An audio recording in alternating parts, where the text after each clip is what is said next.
I'm sorry, can you repeat that? Do you believe in ghosts? What kind of ghost? You mean something haunting a person or place or... Ghosts in general. Do you believe in them? If I said I didn't, what do you care? Well, there's stories about a pink flame. The brightness and chaos this specter has caused has been noticed throughout different times and different worlds. That sounds too crazy to be a real thing. I mean, different worlds, different times. This sounds like a bunch of crazy talk. The funny thing is, I said the same thing. That was until she showed me this.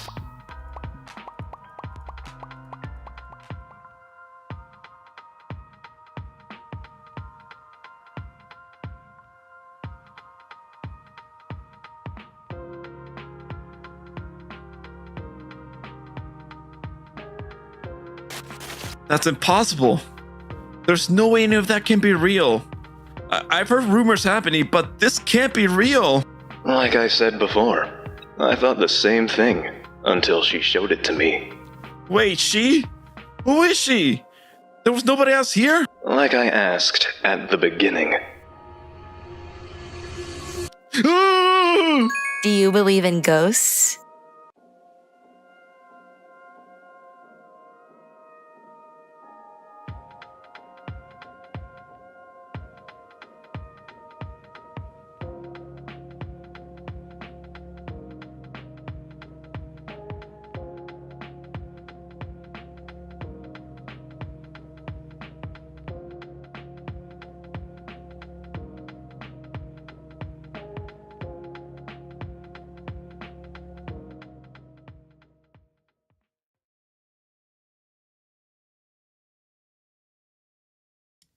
There we go. Konyana, hello. Oh, I see Pi in the YouTube chat. Hello. We're live, both on Eerium and YouTube. Hi, YouTube. It's been a while. I'm back from New York. I saw your tweet. I got worried. Oh, yeah, don't worry. It's not a big deal. That tweet very specifically was just because there's a lot of stuff going on in the VTuber community lately that has me like a little bit worried about the friends I make in this space. But anyway, that's neither here nor there. Hi, Mon. Hi, Greed. How's it going? Hello, hello. But yeah, we're going to talk about Violet Evergarden today. Has everyone finished watching it? I will preface this by saying I haven't watched any of the movies. This is only the series. But I do plan to. I actually want to watch the movies. And I already know the spoilers from the movies.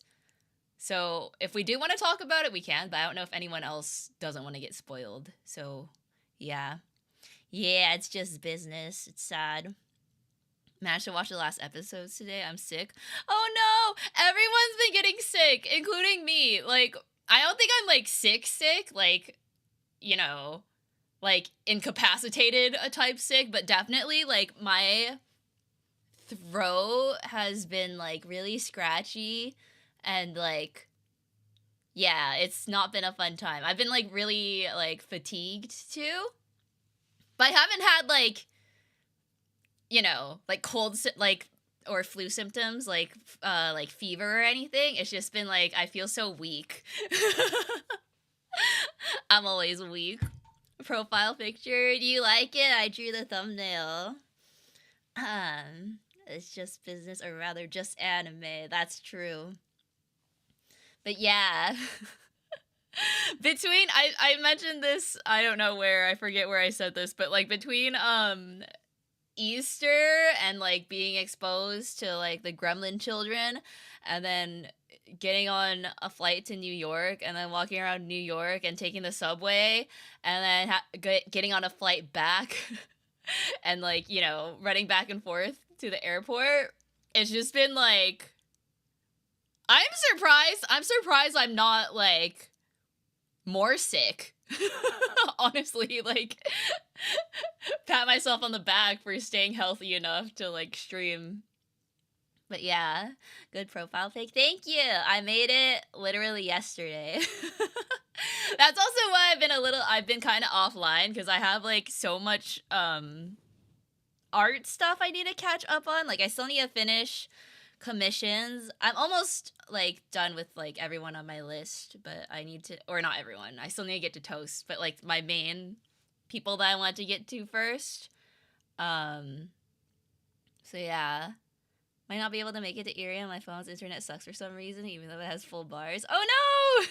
Well, I'm glad I'm multi-streaming today, so I can read both. But yeah.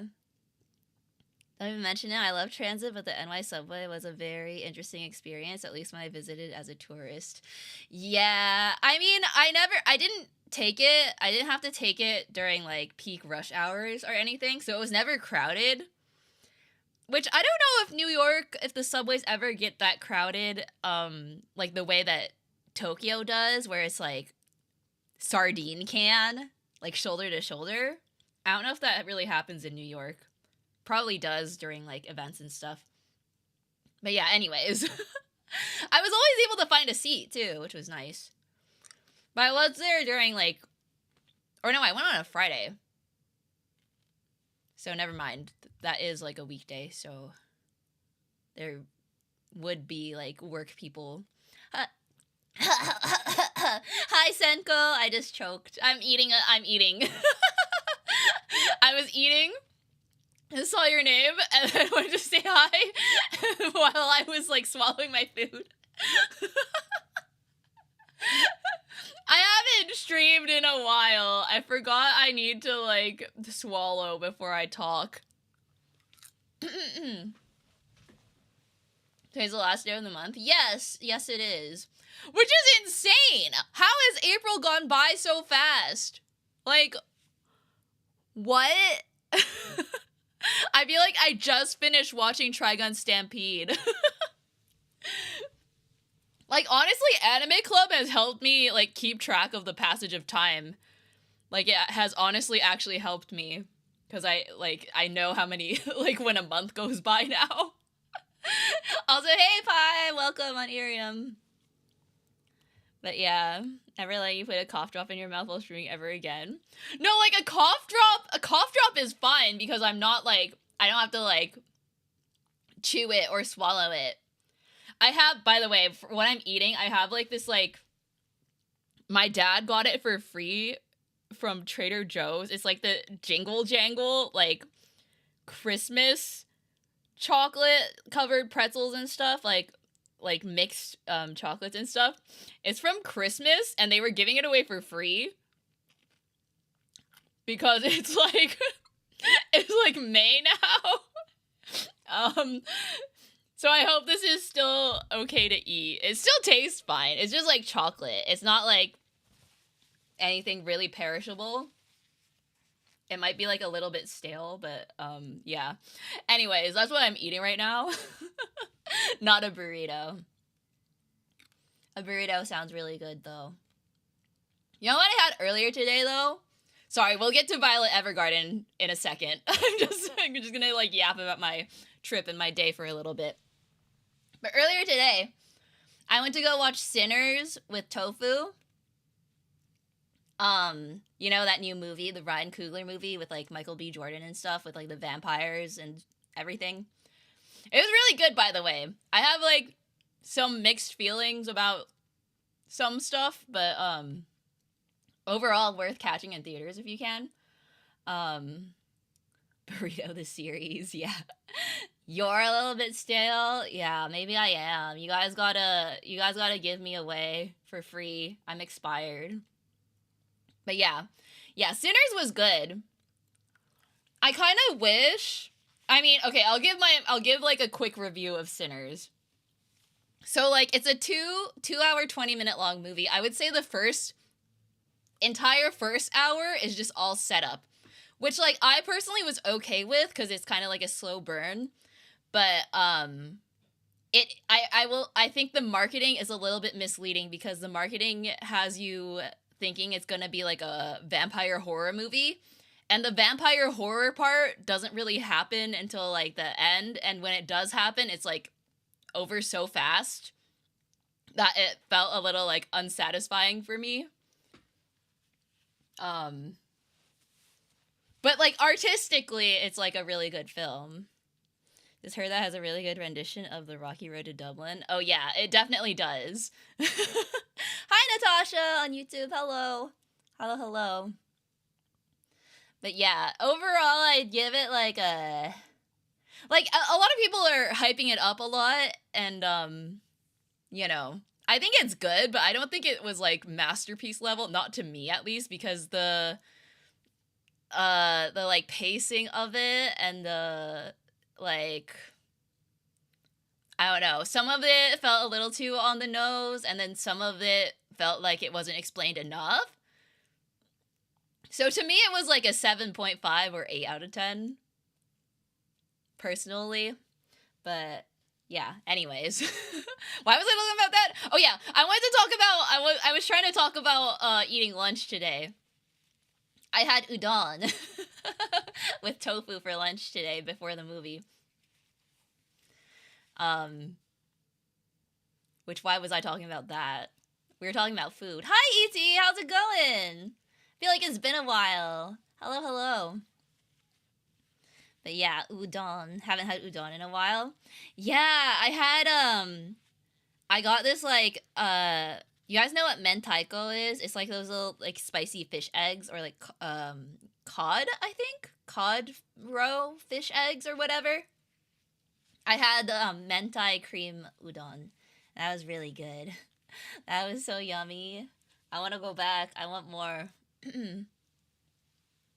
It's been a while, missed ya. Yeah, I've been away for a bit. I was in New York, and then I was sleeping most of the day.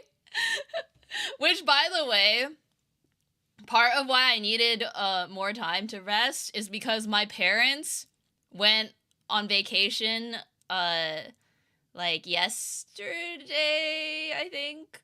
I had to take them to the airport. Hi, Black Dragon, welcome. I had to drive my parents to the airport for their 5 a.m. flight. 5 a.m. Which meant I had to drive them at 3 a.m. because, you know, they had to go through security and everything.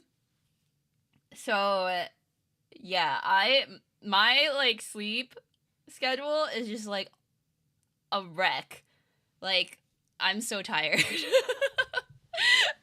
Yeah, it's brutal. It's truly brutal. Another early morning flight. Yeah, and then guys, when I go again, I have to go to New York again in May, like mid-May, 16th or something. That's also like I think it's like 6:40 or something flight, so not as bad as this time, but I'm gonna have to do some more Ohayanas this month, just to like, I think next week I'll try to do more morning streams. This week I'm giving myself a break. That's why I'm only streaming twice. I'm doing this and then Yakuza tomorrow, and then I'm just gonna like sleep. But yeah, I need to like get up early. My sleep's not great either. It's why I crammed Violet last night. Yeah, I literally did what I said I was gonna do and crammed it on the airplane. Which, by the way, awful idea, because like, I'm already like, I get really nauseous and like, yeah, just nauseous on flights. So on top of like my usual plane nausea, like tears streaming down my face. And like, dude, Violet Evergarden wrecked me. It was like so bad. It was actually so bad. Yeah, the nausea enhances the feelings of grief. It was awful. But yeah, lore accurate, Ayana loves mornings. I hate mornings. No, actually, that's not true. It actually is nice waking up early and seeing the sun. But yeah. Hey, Alex on YouTube. Welcome. Okay, let me finish chewing before I talk again so I don't choke.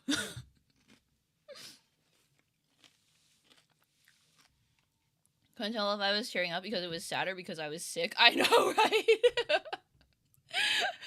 I feel you. That was me too. Did you watch all of Violet Evergarden? Yes, I watched all of the series, so I didn't watch the movies.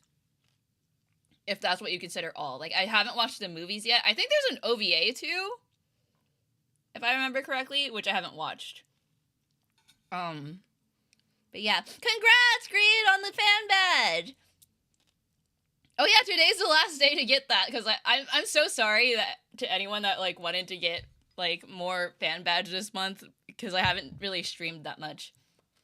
And then, this next... in May, I plan to stream more, but, with another New York trip, I don't know what's gonna happen. Anyways, where are you eating? I'm eating this, like, possibly expired Trader Joe's Jingle Jangle mix of, like, chocolate-covered pretzels and popcorn and stuff. We'll see if I die. If I die from this. I'm already dead. It's okay. It's fine. Anyways. Movies and series, and I still have no idea about the order. I'm pretty sure the series is first. So, Violet Evergarden, like, the series is first, and then I think there's 2 movies, which I don't know which one is which. But yeah. When in order of what showed up on Netflix. I think you're fine. Because the series has 13 episodes. Hi, Friendly Porcupine, hello. I need to just, like, stop eating.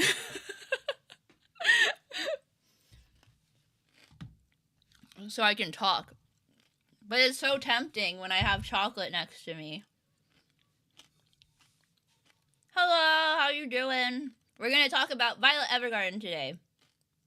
Got spoiled on the movie ending because I YouTube searched Violet Evergarden ending and it gave me the movie ending. Oh no! I also got spoiled. I forget how. I think I was just reading Wikipedia or something. Or maybe I was reading some, like, Reddit post. We can talk about the spoiler later. But yeah. Barely made it. I kept procrastinating. That's okay. I feel like that's what everyone does, including me. We all just binge it at the end of the month. But you know what? At least we get it done. That's like, that was my strategy during school all the time, too. Like, at least we're doing it. Just finished watching it. Absolutely gut-wrenching. I know! I was saying how I watched it on the airplane on the way back home from New York, and it was, like, the worst decision ever because, like, air sickness on top of, like, grief. Thank you for the star, by the way. Which spoiler? Aren't they all spoilers? It's the spoiler involving the, is he a colonel or a general? Wait, which one's higher rank? His brother is the general? I forget. Anyway. There's just someone to read it. Just wanted to put my thoughts down in the moment where it was relayed. Oh yeah, I also read, or I didn't, like, read the whole thing because I was probably gonna read it on stream so we could, like, talk about the thoughts together. But yeah. I'm glad you had that much to say about it. That makes me really happy. Like, we'll have an actual discussion this time. But yeah, found out that Violet's VA tends to get cast as emotionless or distant anime girls. I really like her. I like, Yui Ishikawa, I think. She also does, she's Mikasa. She's 2B in Nier. Maybe I need to move that up my playlist or, like, game backlog. Do you have next month's anime? I haven't 100% decided yet. We can talk about it later. I'll try to announce it tomorrow though when I've decided. But yeah, Mikasa is from Attack on Titan. Major is the guy she took orders from. Oh, Colonel. Okay, yeah, Major and then Colonel is the one that took her in. Brother is Naval Command. Okay. I always get those kinds of things mixed up. 2B is the main character of Nier Automata. She delivered a very emotional performance, in my opinion. Yeah, like, she starts off kind of emotionless and, like, robotic, quote unquote, but, like, by like mid series she, like, opens up a lot. And, like, the scene where she finds out that the Major. I'm just gonna call him Gilbert. When she finds out that Gilbert's dead, that was like awful. Like her screaming and crying, I was just like, oh god, this is so sad. This is the saddest. This is so sad. Pi and I were talking about how Violet looks a lot like Artoria. Of course, you would make that connection. But yeah. Oh, Rafi from Nikke, USS. Oh, I don't play any of those, but that's cool. I think it takes a lot of skill to sound emotionless without sounding bored. Yeah, like she's not really emotionless per se, but just like detached, I guess. Cause she has emotions. She just doesn't. I guess we can get into that. So like her I guess like psychology and just kind of like the themes of the show overall. Yeah, the most neutral tone ever. I think that the themes of the show are, or like the large overarching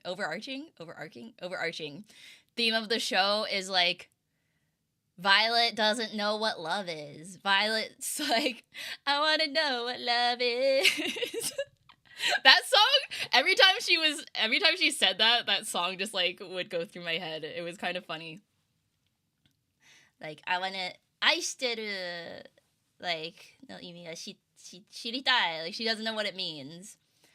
And then seeing her progress through the series and then like slowly actually learning what love is, it's so beautiful. I'm about to like start crying just thinking about it. Which is why like I'm glad for like the series at least, like Gilbert doesn't come back because like I don't know, she has to like learn to be her own person and stuff, right? I guess I shouldn't go elaborate further because movie spoiler. But yeah. Sorry, I didn't really like write notes about this. Like normally I would have a bunch of notes to go through, but I didn't have time this time. So I'm going to be very disorganized today. But if you guys have like thoughts you want to, or opinions you want to like bring up, just like feel free to in chat. I'm just going to kind of like spitball whatever I can think of. I guess I can just like go through my like scoring card too, like story, animation, soundtrack.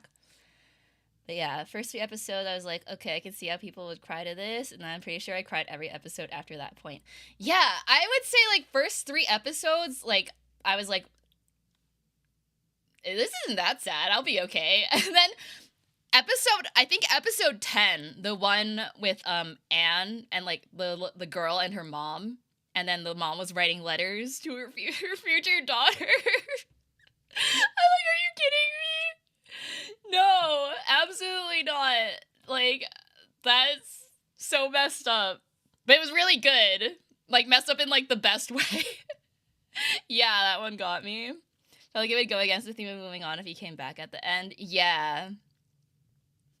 But yeah, I thought that episode was just, like, it was so beautiful. And then, like, Violet sobbing when she got back home and was like, she's so little and she's gonna grow up without her mom. Oh my god, it was so sad. Yeah, it was bittersweet. It's kind of dreading that he would come back at the end because of his lack of corpse. I know. Yeah, that's always suspicious when there's no corpse. Maybe he'll come back as a vampire. Episode 10 gets everyone. Yeah, that one, like, I didn't really cry too much before that. I forget. There's, like, the episode with, Leon, the, like, stargazer boy, which was also, I think that was before episode 10. That one was also very emotional and just, like, oh my god. Like, if anything, I kind of ship Violet with him a little bit more, because they had, like, I don't know, I felt like Leon was like, I don't know how to talk to girls.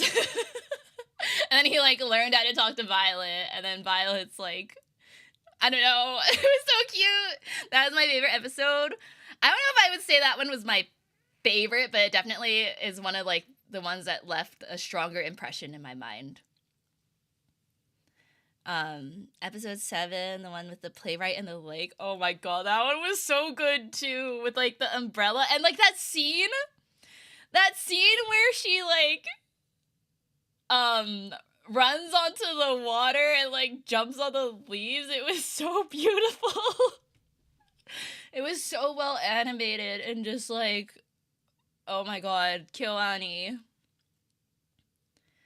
I liked him because he's such a dorky nerd / nerdy dork. Yeah, and he was like, do you want to go watch this? Do you want to go see the comet with me? It only happens once every like 200 years. I'm like, oh, he's so cute. Was also on the look in hopes to find his loved ones. I think that was relatable between them. Yeah, because they were both like orphans. Or like people who have unconfirmed dead people in their lives. Yeah, Violet's one of the boys. Wait, is his name not Leon? What was his name? I don't remember.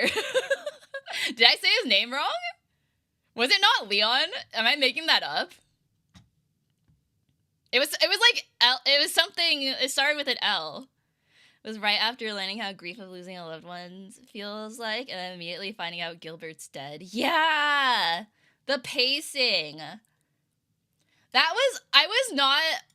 That's something else I want to talk about. Is like I was not expecting. Like I didn't know this going into this series that it was kind of gonna be like episodic. Like you would get like, not monster of the week. I guess in this case it's like client of the week. Which I actually ended up liking because it still showed Violet's like character progression through each story without having to rely on like a main like storyline or anything. Episodic just means like each episode is like its own self-contained story a little bit. So you have like, you know, the playwright story and then like the stargazing boy story. But yeah. Don't remember any of their names. Now I'm feeling like gaslit. What was his name? What episode was that? How do I Google this? Star scene. Star.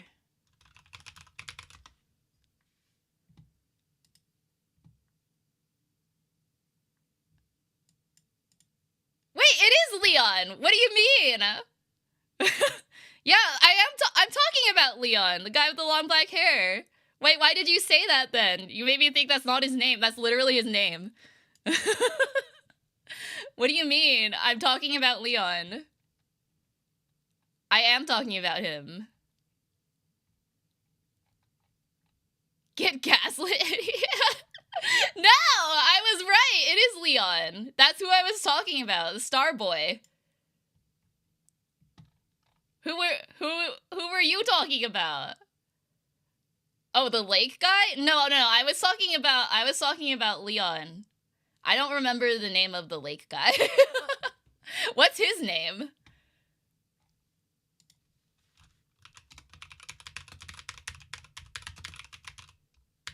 Wait, episode list? Is there like a summary? Even the summary just says a playwright. It doesn't say his name. Lake guy, clearly. Which was your favorite list?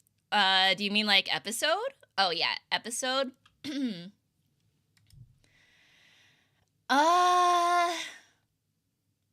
It's hard to say. It's like, what do I qualify as my favorite? Is it like the one that made me cry the most? Because that would be 10. But I don't know if I would, because it made me cry so much, I don't want to say it's like my favorite. Because it was like awful. Like it was good. It was so well done, but like made me feel awful. Torn between the emotional 10 and the dorky Leon. Yeah, it's probably between like the Leon episode and the Lake episode. It might be the Lake episode just because I think the animation during that lake scene was just like so insane. Oscar is his name apparently, but he was referred to as Mr. Webster. Oh, okay. Webster's Dictionary. Oh, that made me sad, so I couldn't watch 2 in a single day. I know, this is not the ideal series to like binge watch. I'm sorry, everyone that crammed it like pie. I'm so sorry. I'm sorry I did this to you. But yeah. Daughter and mother episode for me, seeing her grow and deal with it and connecting with her mom after her death. Cinema. No, it was actually like actual cinema. Cause like at first you also don't know what the letters are. I think like the directing and like writing of that episode was just like so well done. Like I love stuff like that where you just like you realize after what like was happening the whole time. Cause at first you, the viewer, don't get told like what the letters are. You're in the same spot as Anne, the little girl. You don't know what's going on. You just like see, and like at first I thought it was like her will or something. I was like, oh, Violet's probably helping her write her will because she's like gonna pass away, and like, you know, and it kind of, in a way it kind of was like the letters are kind of that, but it's just like it's so much more. And then when they like montage through like every year of her birthday and everything, and then like when Anne has a child too, it is just like, oh god. Oh no. Had an inkling of what the letters were gonna be, but that still hurt. Yeah, even once you do know, it still hurts, which sucks. Thought we knew what it was from the start, and that's why it was sad. No, because in the beginning, like, you know she's writing letters, but you don't know who to. At least I didn't figure it out. I mean, I watched it on the airplane, so my brain cells weren't firing at full capacity, I'll admit. But like I thought it was her will. I didn't realize it was like letters to her daughter. Because when Anne asks her, she was like, I'm writing it to someone really, really, really far away. And I was like, is it like her dad? Is like her dad not actually dead and like far away or something? But like yeah, I assumed it was the dead dad until like halfway through the episode. Yeah, they don't tell you, which is, you know, on purpose because it's like good storytelling. Yeah, time, space, far away, genius. Yeah. So when you realize the power of a written message, it can stay long enough to reach you into the future. Yeah, that whole aspect of the show, just like the writing letters and conveying feelings with words, is just so like it's so powerful. It like makes me wanna write letters to all my friends. Or like, you know, because sometimes there's things that are easier to say in a letter than like face to face. It's so real. The action scenes in the final few episodes had me shook. Got too used to the emotional scenes. Yeah, it went from like 0 to 100 real fast once like Violet had to go into that like active war zone and like find that soldier, and then she got like her badass like action sequences, and there was even like the train sequence where I was like, what is this, Demon Slayer? And then she's like fighting on top of the train like a badass, and then she like gets both her arms ripped off. I'm like, what is this? It was amazing though. But yeah. Yeah, like, you suck, Lamau. I'm gonna put that on the next card that I include in the stickers if you ever get stickers again, Pie. I'm gonna put that on your card. Literally why I started writing comments in Discord, YouTube, and Twitter. I wanted to do something for other people, even if just a little. It's so true. Like, little stuff like that, it like leaves an impact. I feel like especially written words, because you like see them and then it leaves like a visual memory as well as like the emotional impact of it. So I don't know, it's interesting. Steven Seagal's Under Siege 2. Oh, I haven't seen that. There's a train action movie. It just reminded me of like Demon Slayer and also like Sherlock Holmes, because there's like a train sequence on there. To be honest, I was worried she was gonna die because at the end of some episodes it sounded like people were writing eulogies for her. For Violet, I knew she wasn't gonna die because I already knew like there's movies. She has plot armor. But yeah.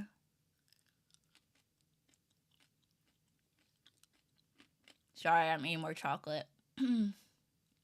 How dare you compare Violet to Steven Seagal?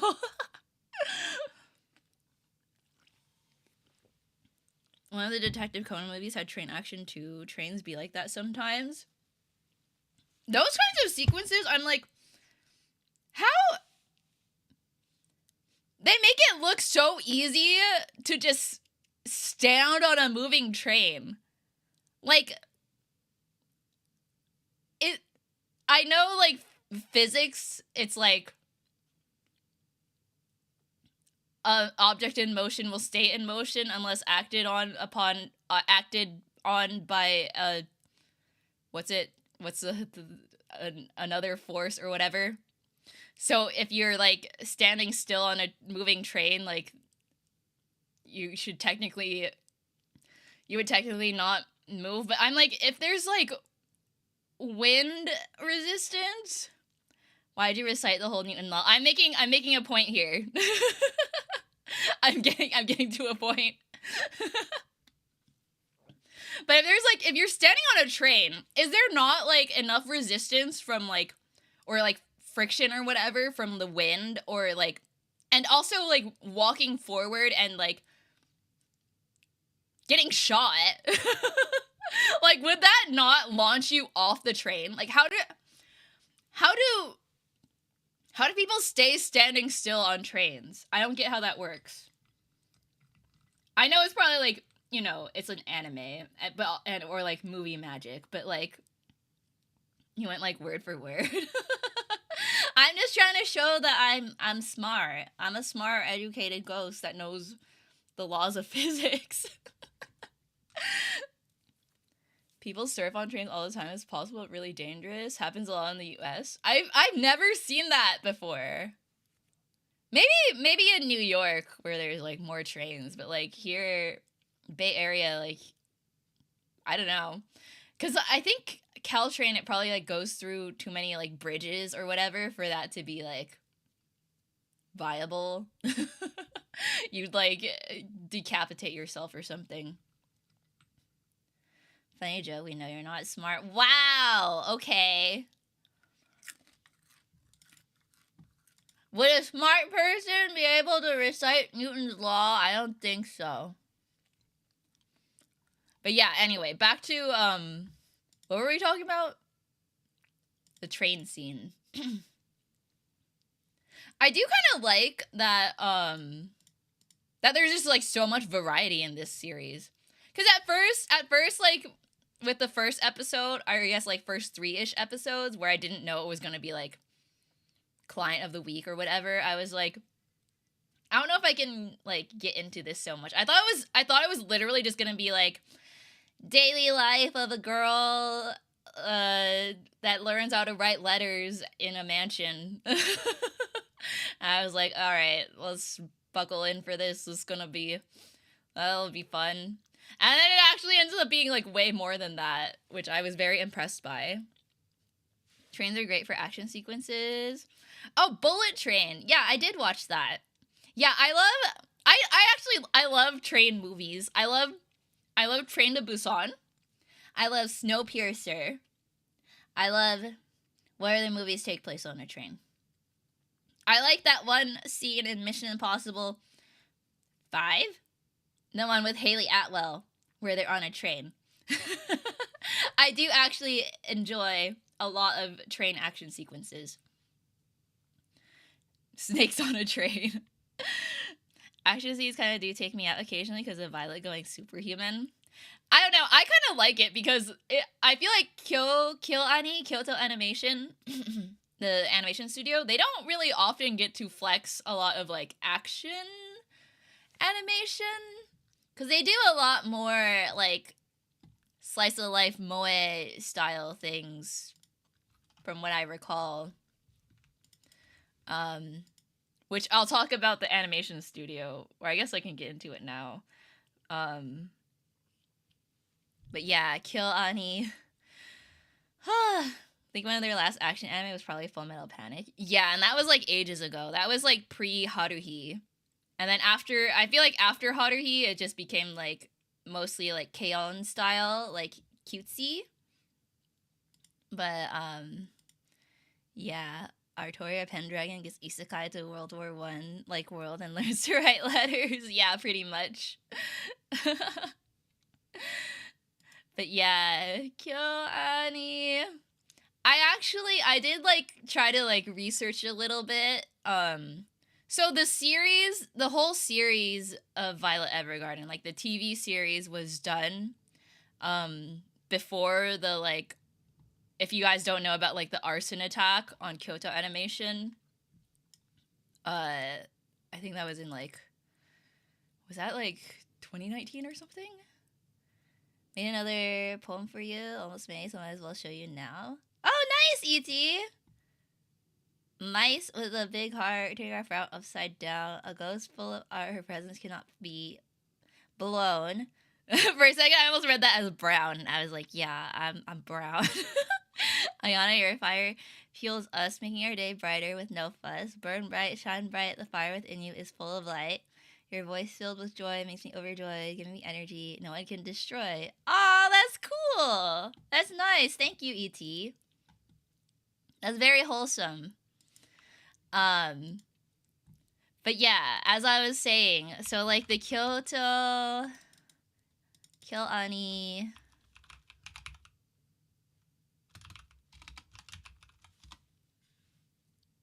And luckily, I think a lot, like, majority of the people involved in Violet Evergarden specifically, like, were not victims of that. So it's not like a gut punch, like watching Haruhi now and like knowing what happened. But yeah, setting taking place after World War One analog is pretty on point. That was one of the worst wars in human history simply because of the huge amounts of casualty that happened. Yeah, I think the post-war theme is very interesting too, and like the, I guess, like survivor's guilt that Violet has is like a real thing that like veterans go through. So it's interesting that they explored that. Ayana Spector truly say so idol ghost VTuber. Aww. I don't know if I call myself an idol. I exist. I'm here. Gonna go sleep now. Sorry, I'm bye. Bye, E.T. Thanks for stopping by. Thank you for the poem. That was really sweet. Thank you. But yeah, like the movie got finished. Oh, thank you for the pink glow stick. The movie got finished before the attack too. So yeah. But I did find it was a little bit like I don't know what the right word for the emotion is. Like when they whenever Violet or what's the guy's name? Red hair guy.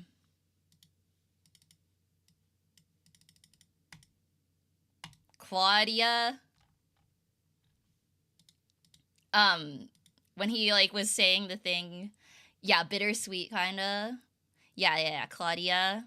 Where he was saying the thing about like you have many scars, like you're burning, the fire thing. I was just like, oh no, this is just like in hindsight, it feels so like wet. Yeah, he's the colonel. That's right. Yeah, wet. I don't know how else to say it except wet. It's just like, oh god. Like, I can't imagine, like, working on that and then having that happen to your studio and then, like, going back and, like,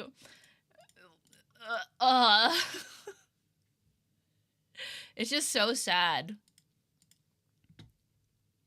But they've definitely, like, kudos to KyoAni. Like, they've made quite the comeback. They're doing, like, what's that new one that they're doing? That's by, like, the same people that did Nichijou.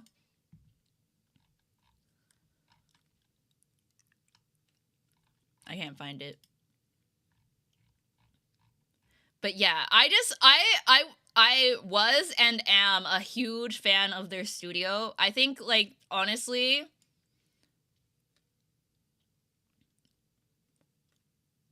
like, for me, this is like 10 out of 10 animation. Like, it doesn't get better than this. It truly doesn't. Like, I can't envision how they could possibly make it better. Haven't actually watched most KyoAni stuff aside from Hyoka. Hyoka is amazing. Hyoka is what, like, really convinced me that KyoAni is, like, top notch, 10 out of 10 all the time. But I mean, like, they did they did Free, and like, they're very good at animating guys and their abs when they're swimming in water. And they did A Silent Voice, another tearjerker. They did Chunibyo. That one was really good. Environments are crazy beautiful, houses, nature, everything. Yeah, it was just, it's like, you can't, there's nothing I can criticize about it. Like, all the past couple anime clubs, there's always been like, oh, well, it could be, there's like things I can nitpick, like even Trigun Stampede, I'm like, sometimes they over animate, like, it's like too much, but like,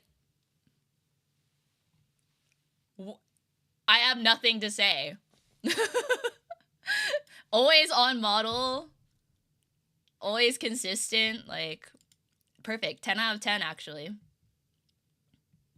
How is it too much?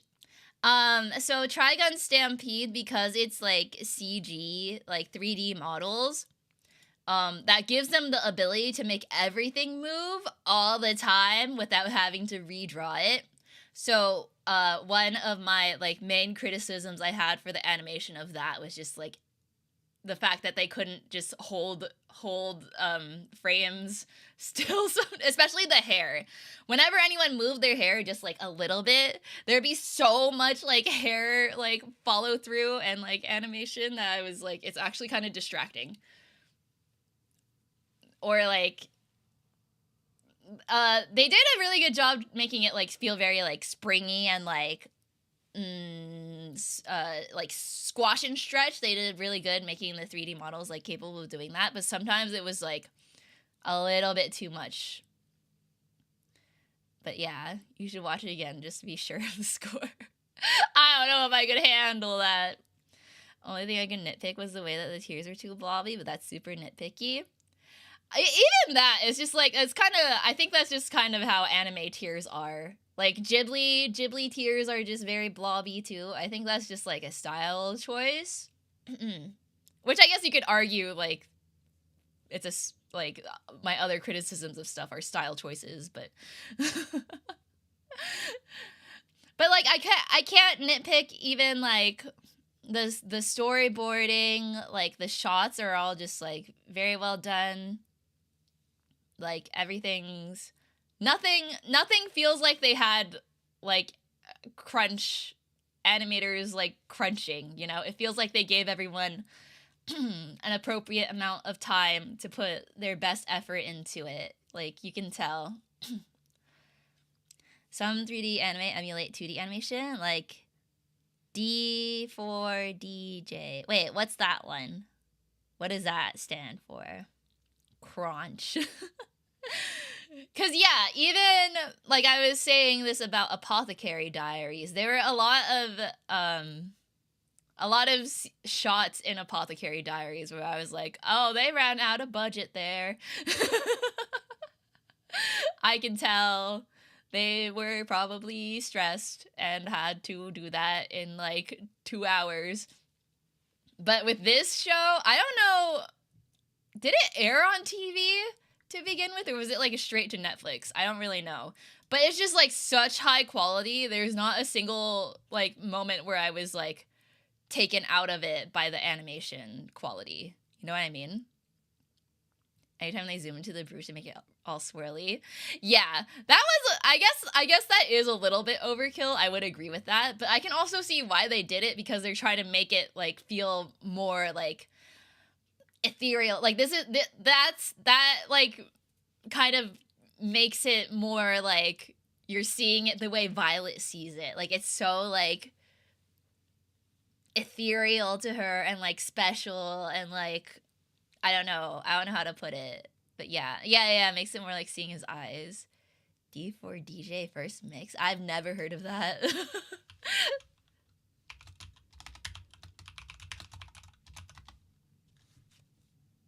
Oh, that's CG too. Oh, interesting. But yeah. Oh, thank you, the Suki. Shirasu. Thank you. I have a question about animation. The fire outside Gilbert's tent was a bit too distracting. Was it a real fire or an animated fire? Oh, whoa. Well, thank you for the Easter eggs. Thank you, Chess. Thank you. Oh my gosh, are you trying to get the second star badge? It is the last day of the month. I'm sorry. I did not stream a lot. Can't do math. Oh, big heart! Oh, you got it! Let's go! 2-star badge! Thank you, Chess. There's a meme that spawned from that D4DJ show. It's called Death Threats. I don't think I've... Or maybe I have seen it if it's a meme. Maybe I've seen it. Anyways, back to your question, Alex. The fire outside his tent. I'm trying to... I don't think I really noticed... Like... Wait, Gilbert's tent. Like when they were in like the flashbacks. I guess yeah, they're all flashbacks. But but yeah, basically everything is animated fire. Like the they would use like not necessarily, I don't know what it's like. I don't know that I would call it CG, but it is like maybe like After Effects, like particle effects. Those last episodes, they were talking in the tent, and sometimes it cut to this fire. I don't think it was real fire. I'm pretty sure it's still animated fire. But yeah, I guess maybe that is another situation where it's like maybe some animator was like, this is I bet it's just like their effects animator was all like, this is my one shot. This is my chance to shine. I'm gonna make this fire like so realistic and like move a lot. When Violet asked him, she's going to be disposed of after the fight. Oh, okay, got you. Saying she didn't need to take orders anymore. Yeah. Couldn't tell the difference. Yeah, that didn't really stand out to me that much. But yeah. I guess it's always better to have the problem of like putting too much effort into something, you know? Like it's better than feeling like it could have been better. Or like not enough time was put into it. I'd rather have the opposite problem. If you stare into the fire long enough, you can see the whole world pass by. Yeah. This is going to be grim, but I'm going to make this fire look realistic, and this big and Kiwati work did make me chuckle a little. I know the irony of it is a little...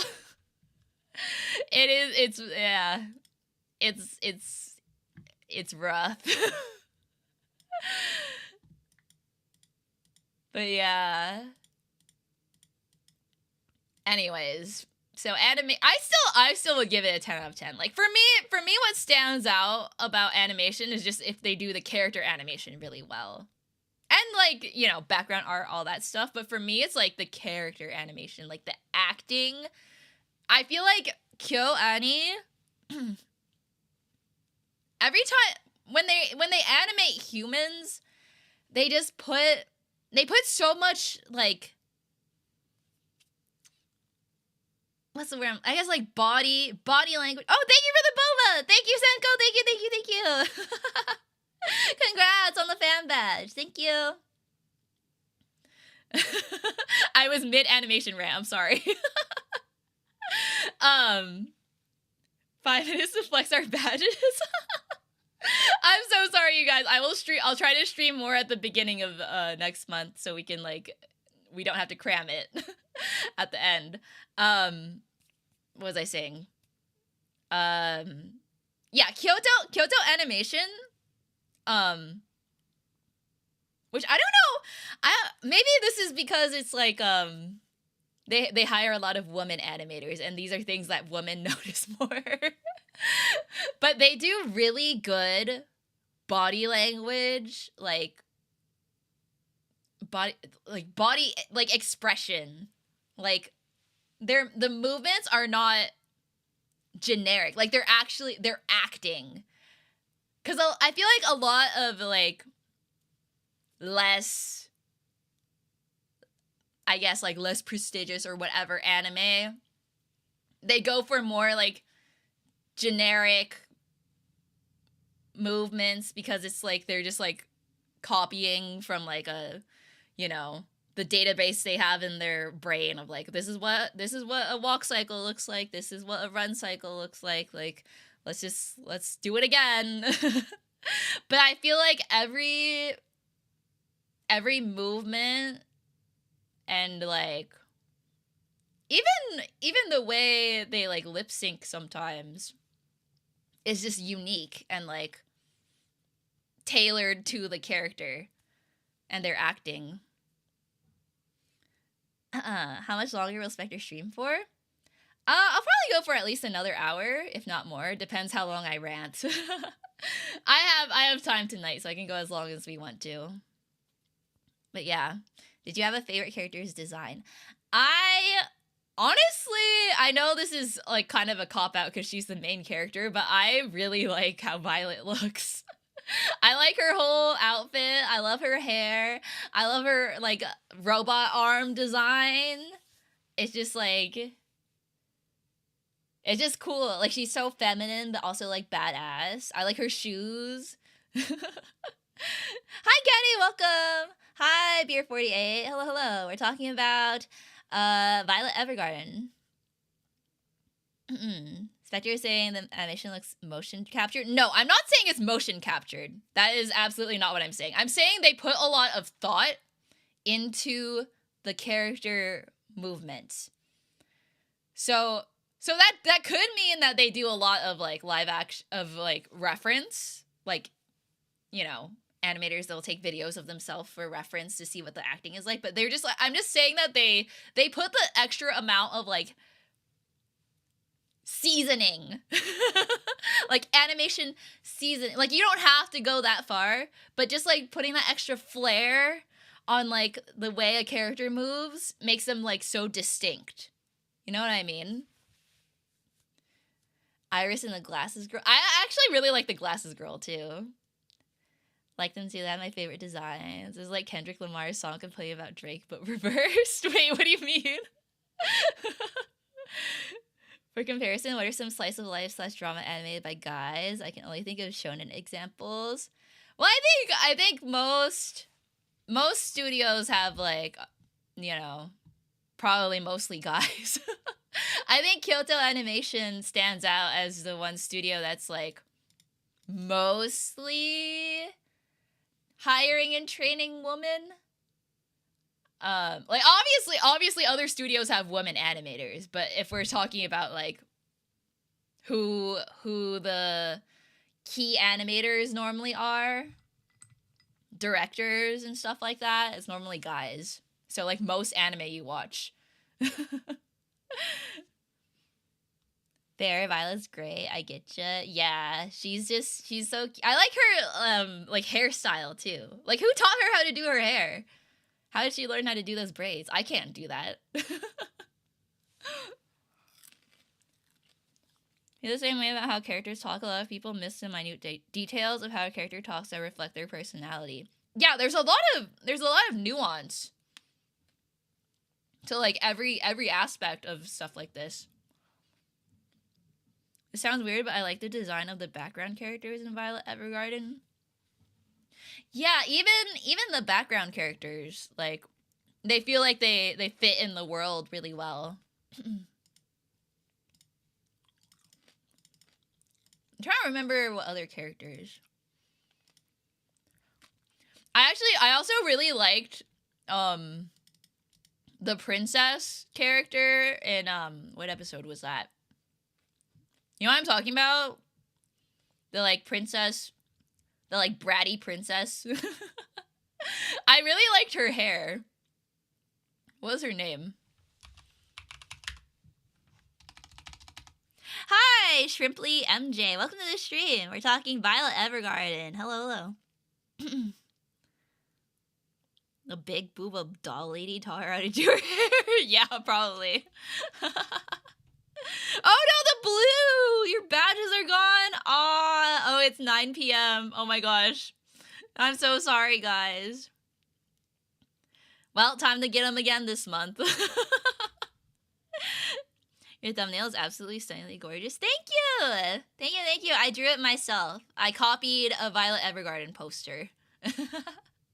Have you watched it? Have you watched Violet Evergarden? What's your opinion? Did you cry? The magic is gone. The carriage has returned to being a pumpkin. I was hoping to have it for longer. I'm sorry, guys. It's my fault. It's my fault for not streaming earlier. Thank you for the running Shirasu. No, I want to, though. Yeah, you'll probably cry. I will say, because a lot of us here, we binge watched it before this. Like, because I do this anime club every month. But everyone always procrastinates and then watches it towards the end of the month. This is not the right series to do that with. Every episode is just like, it's gonna make you cry. Which is the whole reason why I put off watching it for so long in the first place, because I knew it was gonna make me cry, but I was like, this is the month. This is the month we have to do it. I'm glad I watched it, but yeah, it's not really it's not the ideal series to binge watch. Dude, yeah, free run. Yeah, if free run made you cry, this is like the waterworks will not stop. But yeah, don't mind it. We don't really mind the badges. I'm glad you guys are okay. Fruits basket. Oh my god, I did see Grave of the Fireflies on my Netflix feed. I was like, when did they add this? And why? Reminds me of Rocket's story. Oh my god. No, don't, no. That scene destroyed me too. Guardians of the Galaxy. I watched that movie twice in theaters, which I don't normally do. I won't normally watch a movie twice in theaters unless I really, really liked it and I feel like there's a lot of value in seeing it on the big screen, like more than once. And that scene, oh my gosh. I saw it thrice. It deserves it. It's a really good movie. But oh my gosh. The scene where he's just like looking up at the forever blue sky. Like, I remember after watching that movie, like the day after, I just like went on a walk with my headphones and was listening to the soundtrack and like especially like the acoustic version of Creep. Just like staring up at the sky and just like I was so in my feels. That was such a like, wow, life is beautiful. Fruits basket. I never actually finished there was like the new the newer anime. I never finished that. You should draw that. What, me staring up at the sky and crying like Kaneki style?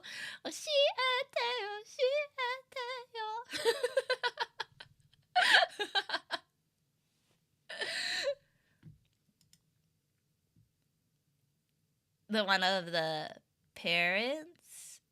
Or a different one? Wait, what? Parents? Wait, what? Oh, also this looking at YouTube comments again. Yes, episode 5, the princess. Back I didn't finish talking about this. Wait, what was her name?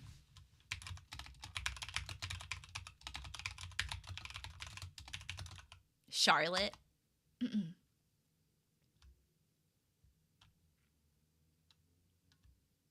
New fruits. Oh yeah, I mean the remake. Like whatever the newest. I don't actually know what the story is. Was the newest one a remake or was it a continuation? I didn't watch it, so I don't know. But yeah, such a sad music makes me cry sometimes. Dude, Violet Evergarden, the music is so good. Like they went full on like orchestra. Like oh god. And like the ending song too. With like the vocals. It's so emotional. That song's so sad. Gotta pick something less sad for next month's anime. Yeah. I had something I wanted to watch, but I forget. I didn't write it down. Is a reboot. Oh, it was a reboot. Okay, I didn't know that. Because I thought, didn't the original series, like, it ended, it didn't, like, finish where the manga left off or whatever, right? So I thought they, like, continued more of it. But yeah. Also had an OVA thing. Oh, I didn't watch the OVA. I guess I'm, like, really behind. Kokoro needs some rest. Your Kokoro is Brokoro.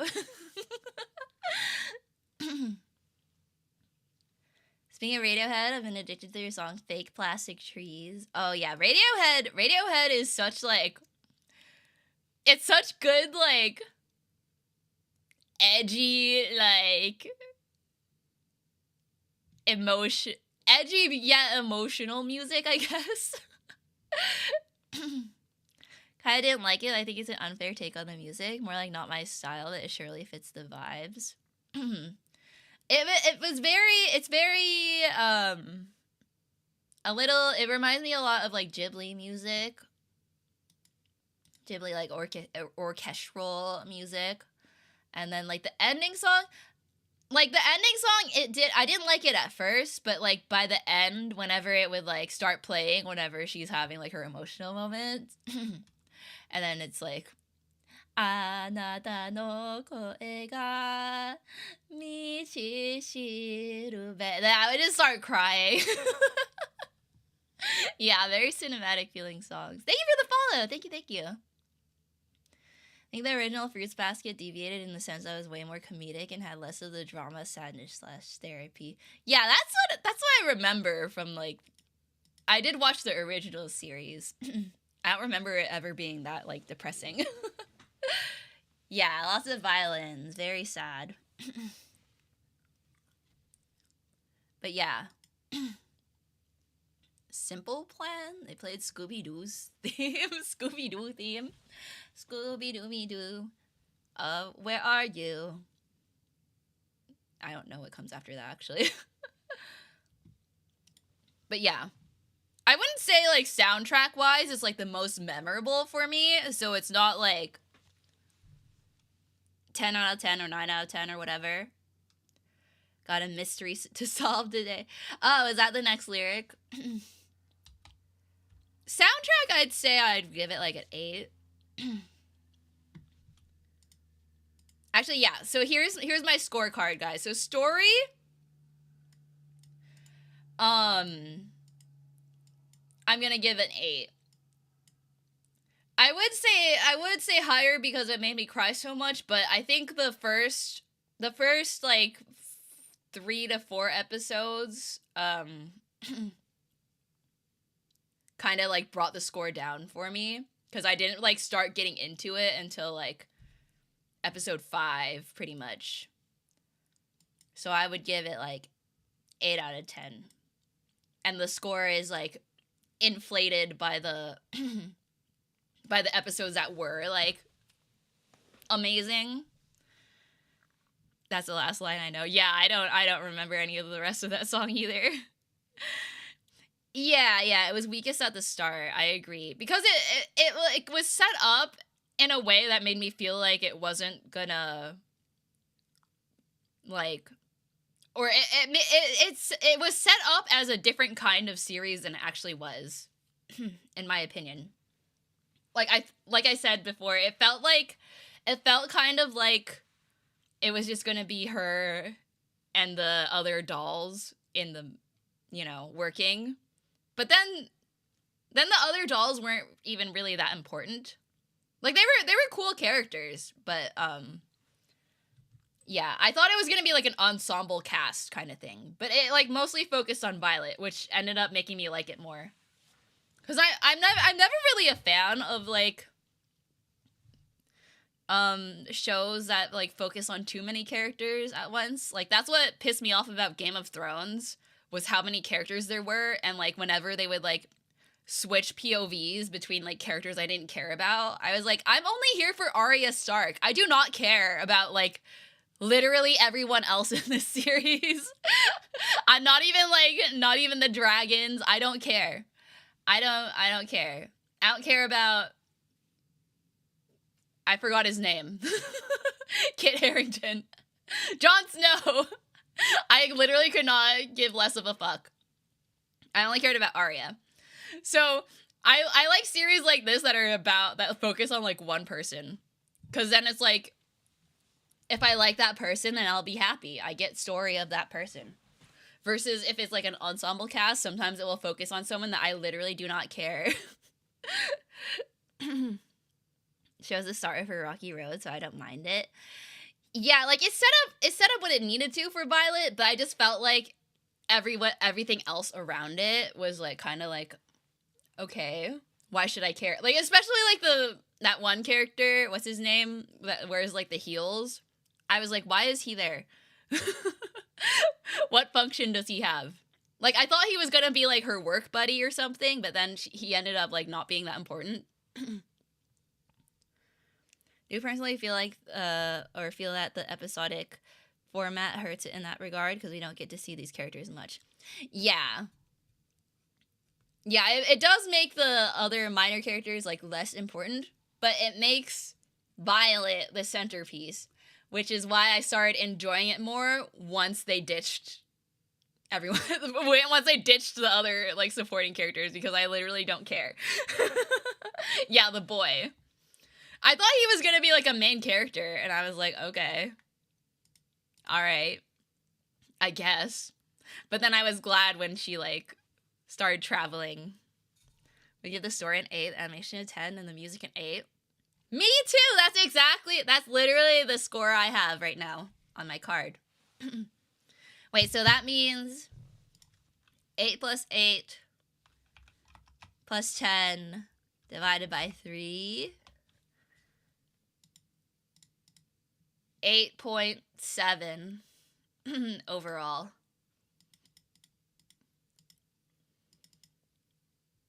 Hi, Aliath. Welcome to the stream. We're talking about Violet Evergarden. I give it overall a 8.7 out of 10. Apparently, Violet was supposed to have a big war axe? Wait, what do you mean big war? Like a literal axe? Like a weapon? What? The guy who kicked the bomb at the end? Yeah. Yeah, he served a purpose at the end, but yeah. Towards the beginning of the story, I thought they were setting him up to like be her like coworker, and like, I don't know. It's probably like, that's probably on me for like thinking it would be more generic than it was. Thinking the story would be like that, but yeah. Literal axe. Wait, I would have loved to see that. Does she do it in the movie? Maybe in the movie she gets like a battle axe. That guy, he only was there to complain, get hurt by himself, and get rid of a bomb, I guess. But that's the only important thing he did. Right? Only shown peeking at Violet, which I guess was a way to tell us he cared, but still, what the hell? Yeah, he served no purpose. He didn't even have his own, like, solo episode. Because if he had something, if he had, like, a moment, kind of, like... Or I guess because, like, the glasses girl likes him, so there's that. But, like, if they had gone into that, which maybe they do in the light novels, but, like... I don't know. They didn't make me care about him much. I like that he wore heels. I thought that was cool. I was like, nice outfit, dude. I like it. It was apparently in some promotional material before the anime came out. Whoa, what? I need to see this. If I just search Violet Evergarden Axe, will I see?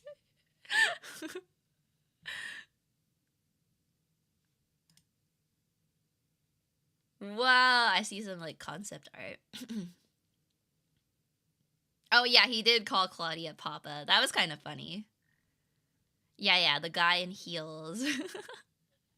I liked his design. I thought he looked cool. Wonder why they cut out stuff about him to make it fit into 13 episodes. Yeah, because the way they were, like, setting him up in the beginning, it felt like he was going to be way more important. Or, like, have more of a relationship with Violet. Which he never really does. Like, they like each other as, like, you know, friends, but... He looked nice without making him stand out too much. Yeah.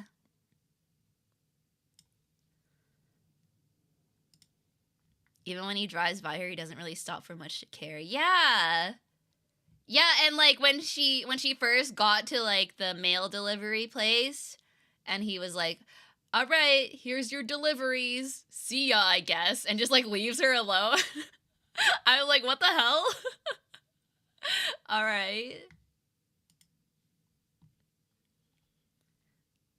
Because I robbed Axie was an example of them cutting a few things. Probably what happened to Blonde Boy. Yeah. Yeah, maybe he is more important in the light novel, and then they're just, like, they threw him in there as, like, you know, fan service to people that know the novels. But then to us who don't know anything, he's just, like, kind of like a random guy. You know how much it bothered me that he kicked the bomb and it didn't explode? Yeah, that was... He kicked it with his heel. It was like Raiden style, like Metal Gear Rising. That's why it didn't go off.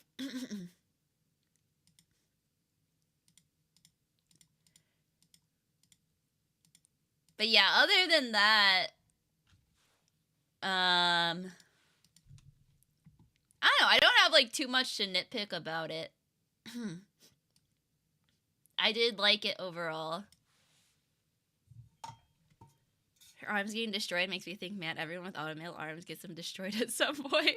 Yeah, that was brutal. Seeing her, like straining, and then her arm getting just, like, literally ripped out of its, like, sockets. I'm like, girl. But at least because of that, I think that's how that guy was able to, like, grab onto her, because if she had both her arms, I'm 100% convinced she would have been too heavy for him to grab.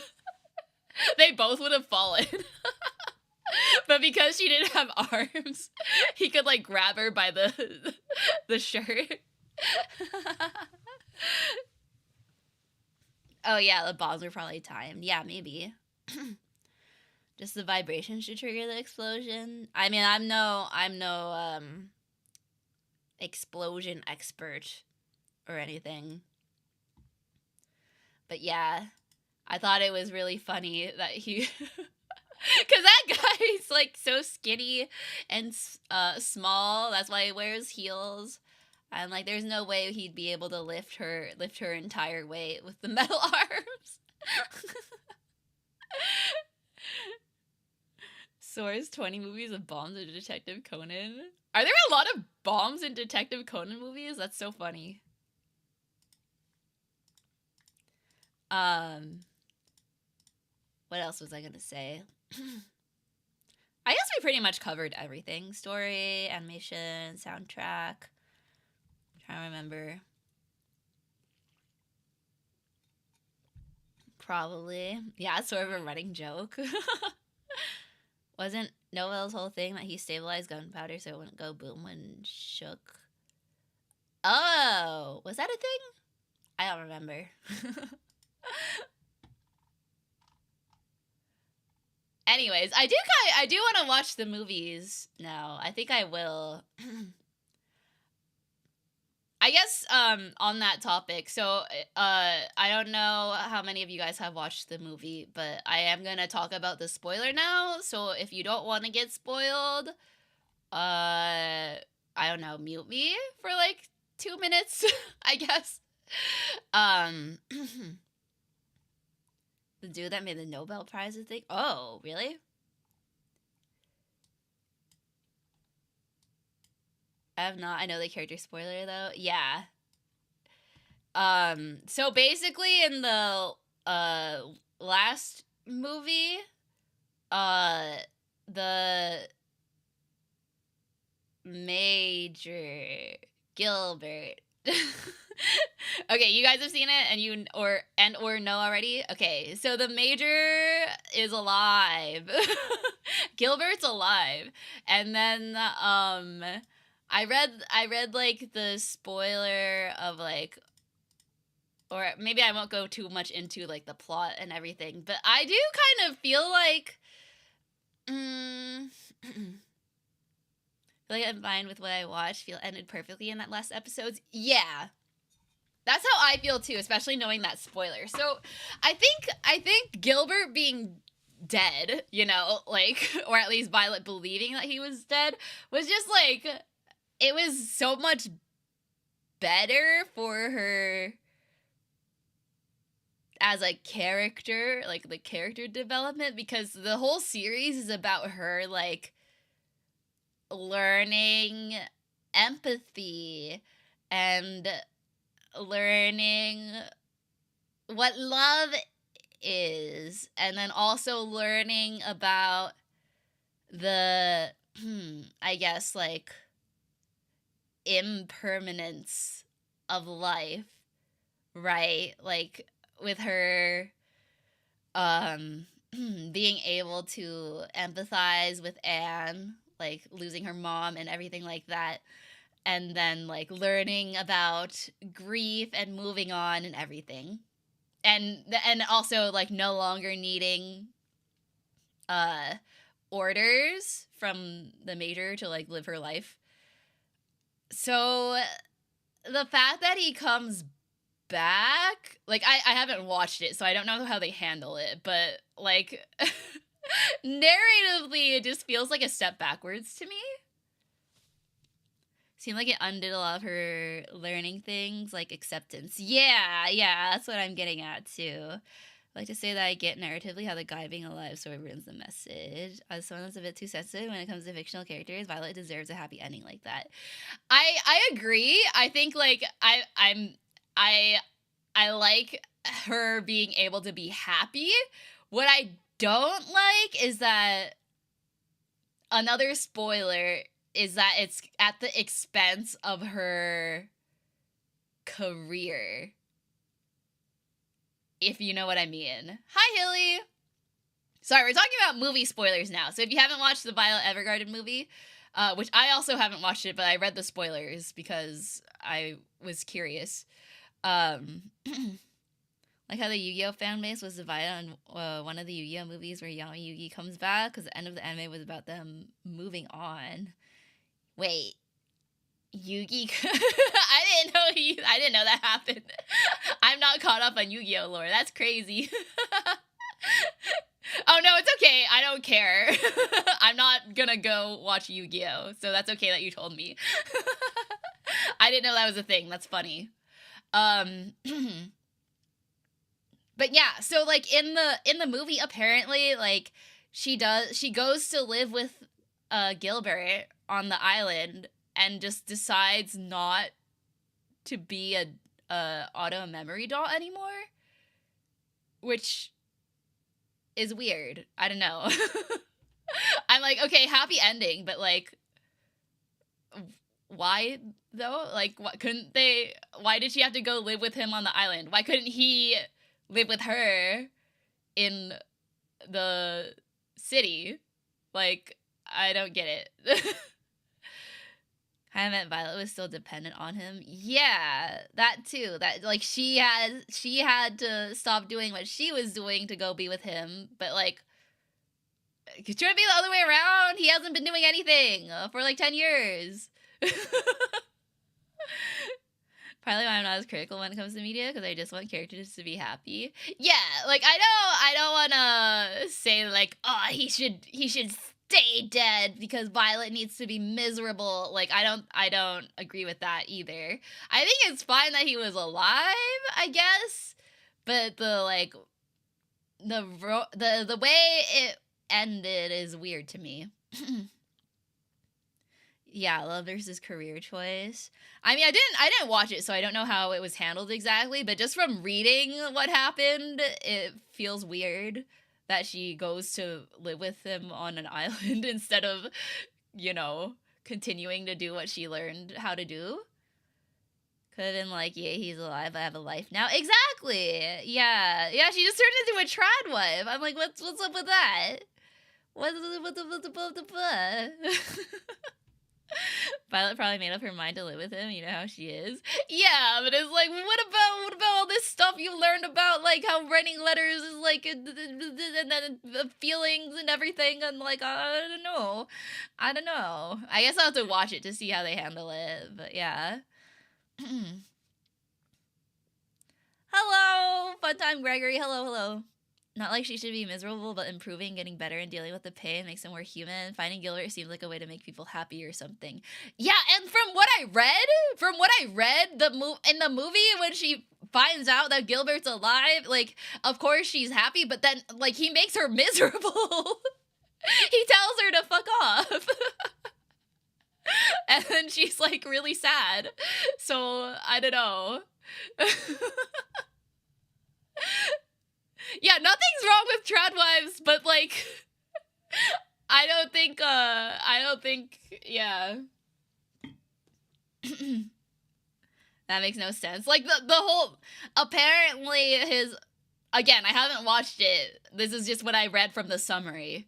But like,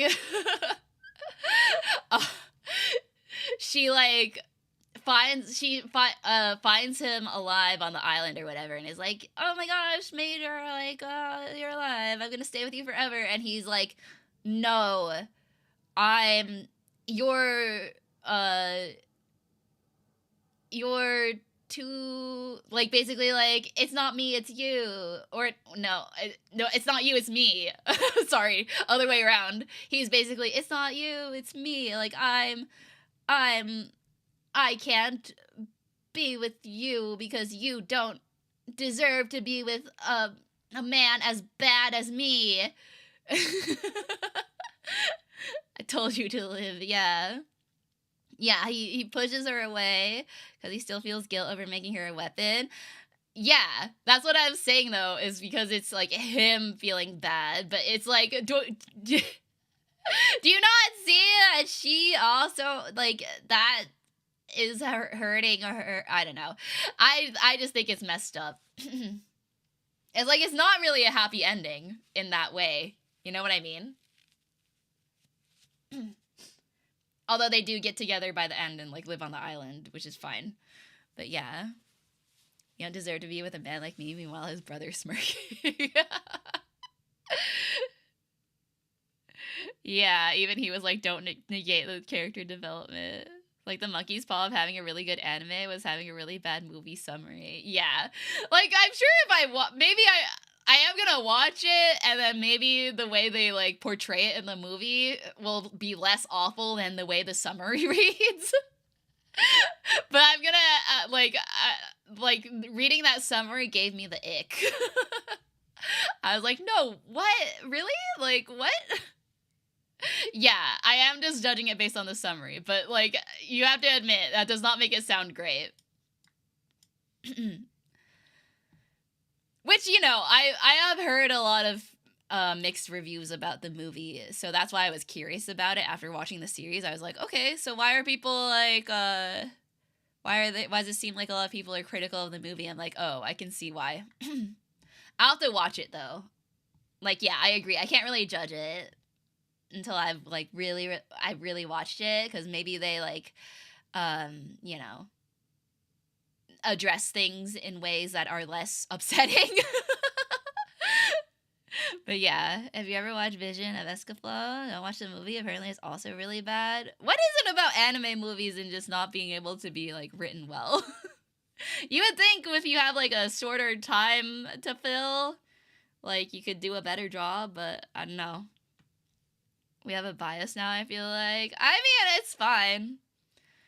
I think that's fair, like knowing what happens and then not being happy with it.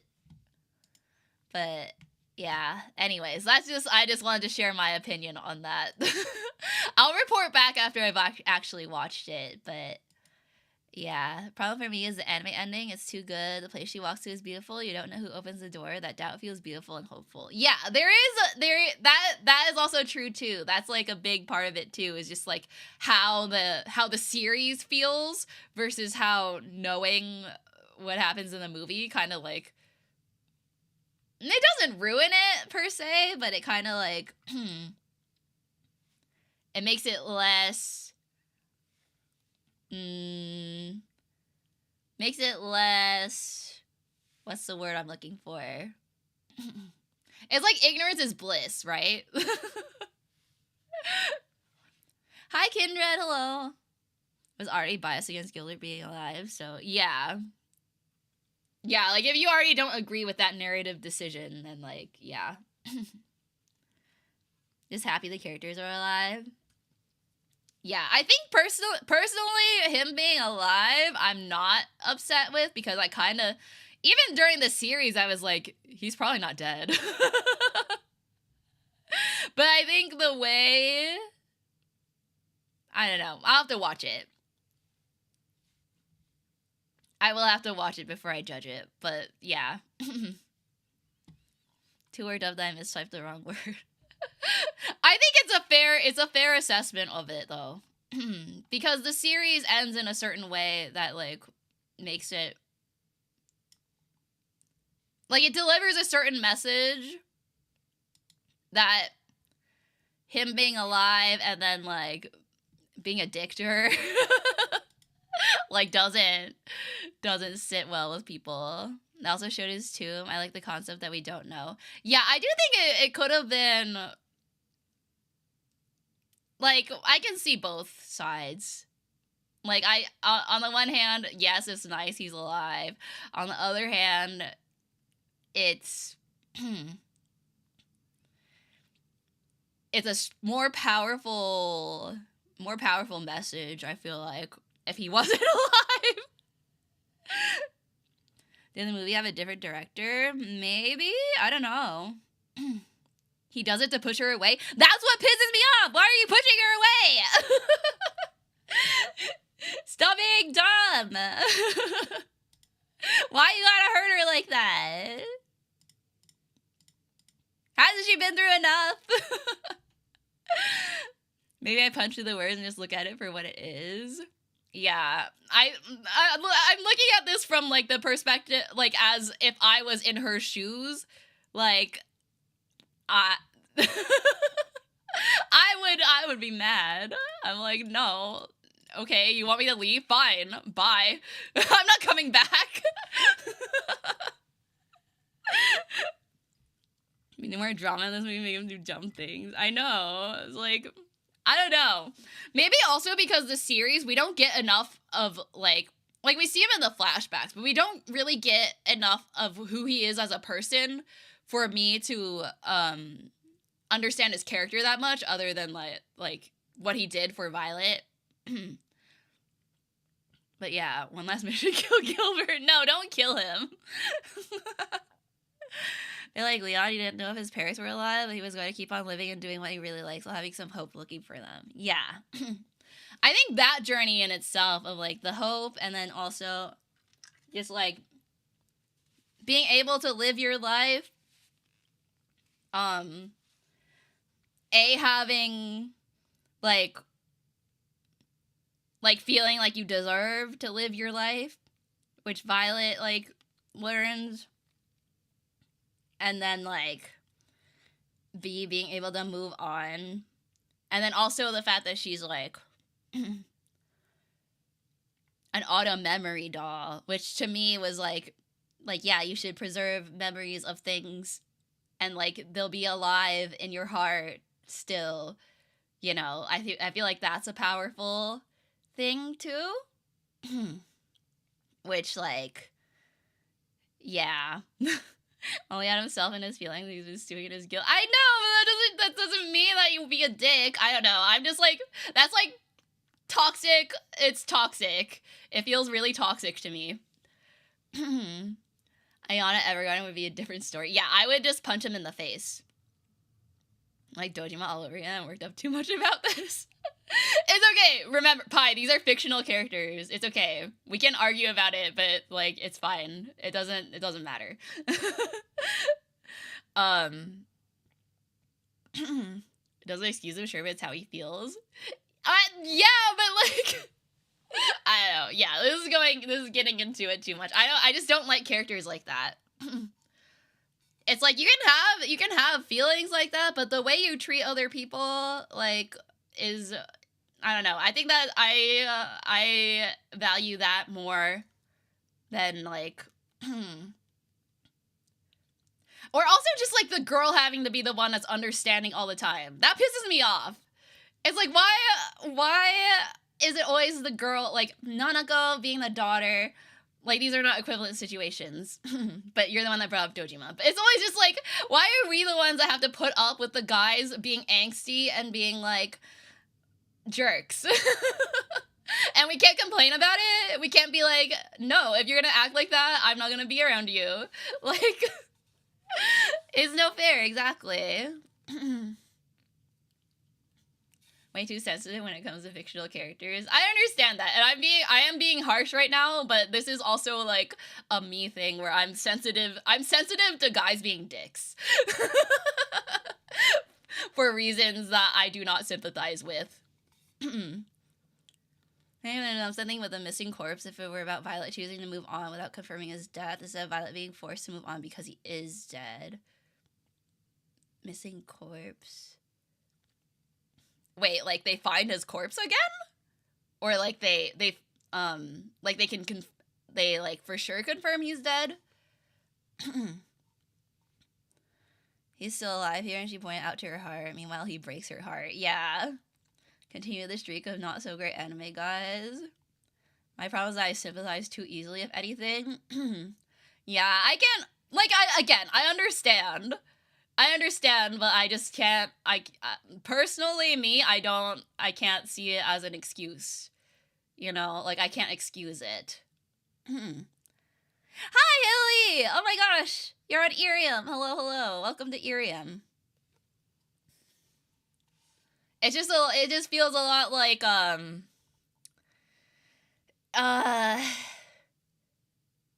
this side now. Welcome to the Irium side. You're on both sides. Oh my gosh.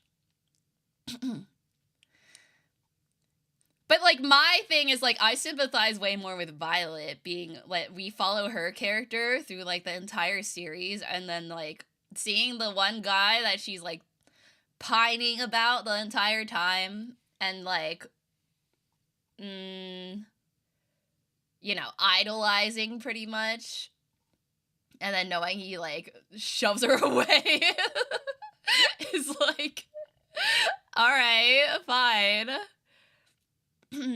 Testing this app finally. Welcome. There's a name I recognize. Oh my gosh, thank you for the star and the follow. You're here. And again, if we had more, and I'm sure maybe in the movie they'll make him more sympathetic. Like, you're probably right, Pi. There's probably reasons for why he does what he does, and they like portray it in a way that will be more sympathetic. But in the series, they like barely give him much of a personality because it's all just like Violet character development. So obviously, I will side more with Violet in this situation.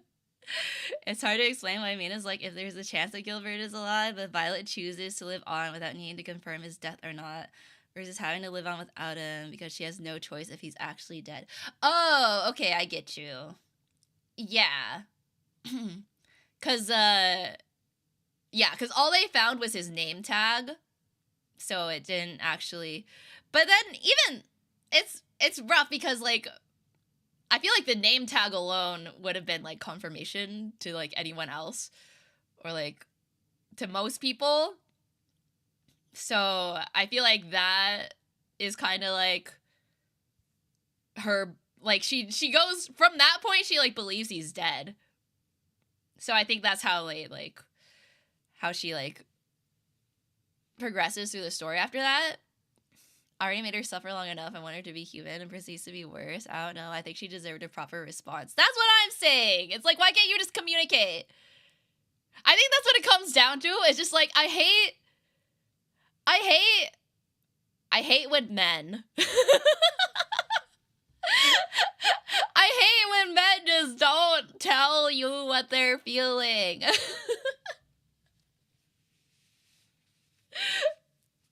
Like, we do not have to go through all this. You could just be like, I'm a sad man. And that's why I'm acting like a jerk. Instead of, you know, pushing you away. Stuff like that. Claire's not read enough mystery novels then. Yeah. The episode with the father and the whole, like, scene with flashbacks to the daughter, that made me cry. Yeah, that episode was really good. As a guy, I hate when my guy friends don't tell me what they're thinking. Men generally don't really do feelings. That's why I know, and that's why it bothers me so much when I see characters like that. So just so you know where I'm coming from, like, this is a huge point of contention for me, especially with men in my real life, because my dad, not to make this like a daddy issues thing, my dad doesn't really talk. My brother, whenever we got into arguments, he just literally blocked me instead of like talking it out, to the point where like I had to get physically violent with him to get him to like listen to me. It's so infuriating. Like, just say things. Talk. It's not that hard. Not talking about anything is classic anime. It's also just classic society. Yeah, boys will be boys. Time for chat to tell Ayana what we're thinking. Yeah, express your feelings. Blocking is too much. I know, because then I can't, like, I will admit, I go a little bit insane when I'm, like, upset. I will send, like, paragraphs of text. I understand that's, like, a lot, but, like, to block me and then not even read any of it, like, I don't know. I hate it. I hate stuff like that. My dad literally stonewalls me every time there's a hard convo. Yeah, my dad doesn't stonewall me. We just, like, don't talk at all about anything. Like, even, like, coming back from New York, like, I sent my mom the flight info. Like, my dad's the one that drives and, like, picks me up. But, like, it's through my mom. Shyness? I don't know if it's shyness. It's just, like, I don't know what it is. Like, I understand that that's just how, like, men are raised in society, I guess. So, like, there's, like, a stigma against, like, expressing your feelings and everything. Dad sneezes more than talk. Literally, he does. He does sneeze more than he talks. Oh my gosh, thank you for the Easter eggs. Thank you. Is this your way of expressing your feelings? Is this is this a message? yeah, it's a little bit an Asian family thing, but it's also just like a my family thing because I have an uncle, like my uncle on like the Taiwan side, like he also doesn't talk. Like we stay at his house whenever we like go visit. he never talks to me. He'll say like hi, like he talks to his dog more than me. I bond with my Taiwanese uncle through playing with his dog. Like I've never talked to him before. Yeah, when are you leaving? Like they'll do like they'll do the thing, they'll like do acts of service, I guess. They'll be like, okay, I'll take you to the airport, or like I'll help you like get your luggage and everything, but they don't like talk. They're not like, oh, what have you been up to? Like, what like how old are you now even? Like I don't even think he even knows. But yeah, anyways. Maybe it's because I grew up as the only guy in my family for my entire childhood, and that's why I learned to actually talk about stuff instead of just bottling it up. Yeah, messages keep getting buried. Wait, what did you say? Reasoning is it worth it to be mad at this, or is it maybe my fault the whole time?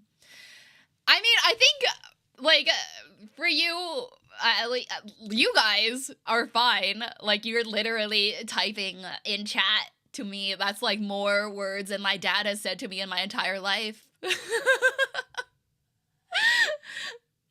Talking to the dog more than people is just good sense. Yeah, I can understand that. Dogs are better than people. And so I don't communicate. No one listens to me. How do you think women feel? If that's how you feel, how do you think women feel every time we're, like, cut off? And, like, yeah. You know what I mean? That's my backstory. You can't take that away from me. Like, yeah, there's a difference between, like, not listening and then, like, not even having the conversation in the first place. You know what I mean? Like, not being open to having the discussion at all. You just shut it down and you're like, well, we're just not gonna talk about it because, I don't know, you don't want to rock the boat or whatever, which sometimes that's valid. Sometimes it's better, like, don't start the fight in the first place, but sometimes it's like, if you don't address this, like, it's just gonna fester. And then down the road is gonna, like, it's gonna mess someone up. But yeah. The reason why this sentence silence happens is that we introspect. If it is my fault, we can just skip to apologizing. Except when you don't even apologize. Oh, thank you for the applause. Like, I've never had an apology from the men in my life, even once in my life. I'm not even exaggerating. I don't remember a single time where we fought and they apologized. It's just, oh, we just move on and pretend it didn't happen. My dad will be like, okay, we're done talking. I'm like, WTF, we didn't resolve anything. What are you on about? Yeah, exactly. That's pretty much how it works in my family, too. Anyway, I don't know how we got into this. Toxic masculinity talk, but Gilbert, yeah, it's Gilbert's fault. Did they do anything nice for you after, though? No, they just ignore me. I mean, like, qualify after, like, years after, when we start talking again. But yeah, or like months, I guess, not years. I'm exaggerating. But yeah, basically, you know, that's a huge thing I look for in, like, characters and whether or not I like them. Does Ayana Spector think words can ever fully capture human feelings, or are they always an approximation? I mean, this series, Violet Evergarden, it proves that words are powerful. Like, being able to express yourself via letters, which I've done. I've written like, because I know, like, if I say things verbally, it's gonna come out wrong, or I'm not gonna be able to express myself fully. I've written down, that's why I text my brother paragraphs about how I'm feeling, and then I just get blocked. He still has me blocked on Facebook. Which is fine, I don't care about Facebook. But yeah. Dojima Gilbert Lawrence, not a bad person, but bland. Yeah, Lawrence is not, well, he also doesn't communicate. We complained about this too, like that whole episode where if he just like talked to Hollow, they would have had this problem. Stuff like that drives me insane, man. Like, I can't. The anime arc that I missed? Yeah, you're not missing much. Joke's on him, Facebook is dead anyway. Yeah, I mean, that was ages ago that he blocked me. And my sister-in-law also unfriended me on there, so, like, yeah. It's fine.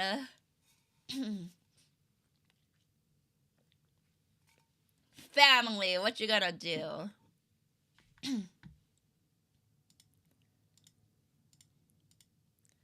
But yeah, that's why I have a hard time forgiving characters like that, because I'm like, you could solve things so much easier. Like, even just like text.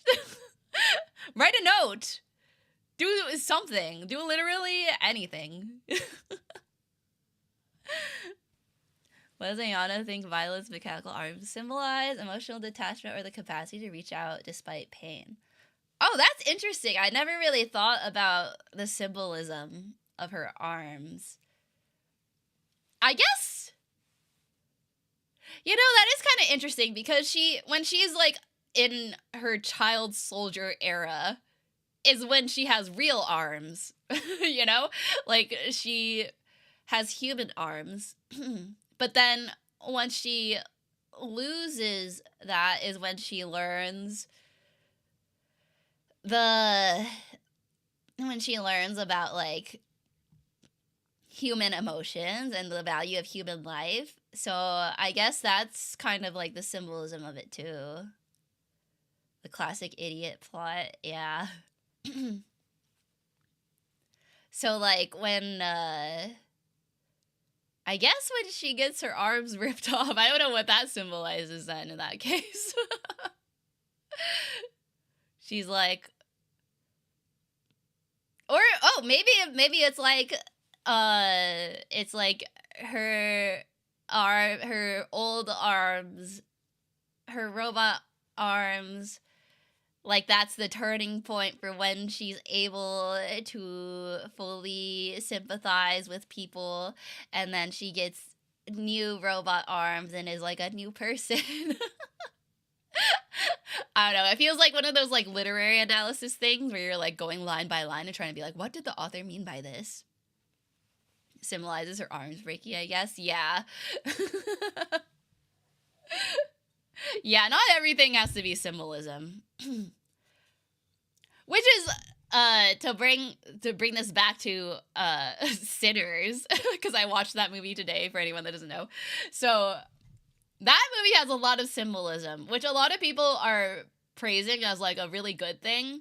But I feel like sometimes when you have too much symbolism and everything is like hidden subtext, like it's just like, or like way too on the nose, it's like a little bit too much. Like, I don't know. Hate those analysis, yeah. Like, I like artistic movies where you can, like, analyze them and, like, pick them apart and be like, oh, he put vultures in this scene because it means, like, blah, blah, blah. But, like, I don't know. I feel like, to me, that movie, it was, like, he had so much stuff he wanted to say through his art that he kind of, like, missed the part where he needed to, like, make it a good vampire horror movie. Like, it was so good at expressing his message and ideas that it didn't really end up being like a really good vampire movie. Anyways, back to Violet Evergarden. Just had to like talk about that for a second. She exchanged her arms for someone's life for the law of equivalent exchange. I also, like, bringing that up, not completely related, but just, like, the design of her robot arm compared to what Ed's look like. I really like how Violet's, they like, gave her, like, very slender, like, womanly fingers on her robot arm. I feel like that's very unique. I don't really see that a lot. But yeah, anyways. I know writers who use subtext and they're all cowards. Yeah. Just realized she's like RoboCop. She starts like a robot and starts becoming a human. RoboCop Evergarden. RoboCop.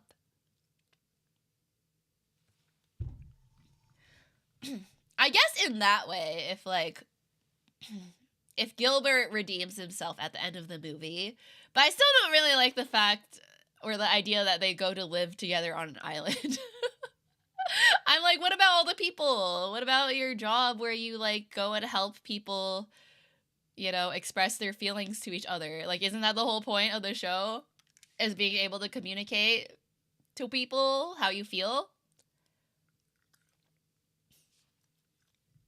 But yeah. What's the symbolism behind Tofu's ear flames? Is it conveying Tofu's communicative capacity or something deeper? I like that. I'm gonna say that, yeah, that's the symbolism. Would watch that and then probably regret it. Just realized that those arms are probably still heavy AF. Just typing would be a workout. Yeah, I thought it was really funny in the first scene where she is like learning to type and then it's like really loud clacking. But then, like, even after that, though, I'm like, those hands, like, should be making way louder sounds with, like, unless she's just, like, really typing, like, super feather light. I like, that should be, like, way noisier in real life. An episode that also hit me was the one with the war zone. Didn't like the action with Violet, but the guy saying, "I want to live" hits. Yeah. Everyone. This guy dying asking you to write letters. Yeah. Everyone at the end of the day just wants to live their lives. That's the real message. She was a child soldier. It's okay. Yeah, honestly, she's strong. She's strong. She can handle robot arms. Yeah, she's invincible, pretty much.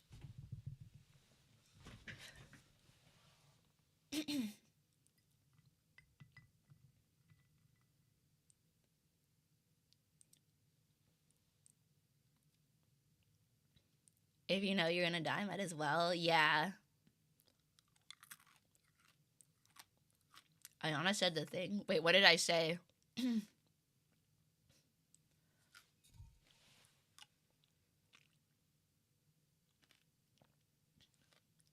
Sorry, taking a snack break.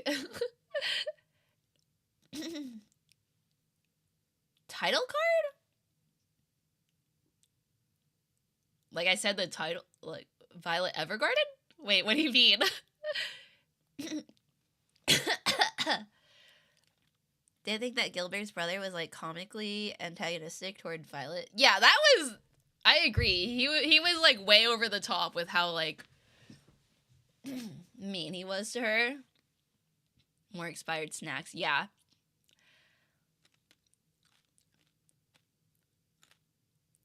He was facing death and Violet couldn't do anything but watch. Yeah. Hi. Welcome to the stream. Oh, invincible. Oh. That's because, one of you typed it. That's why I said it.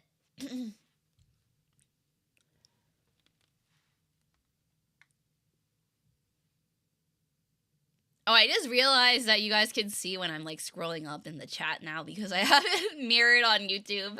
That's funny.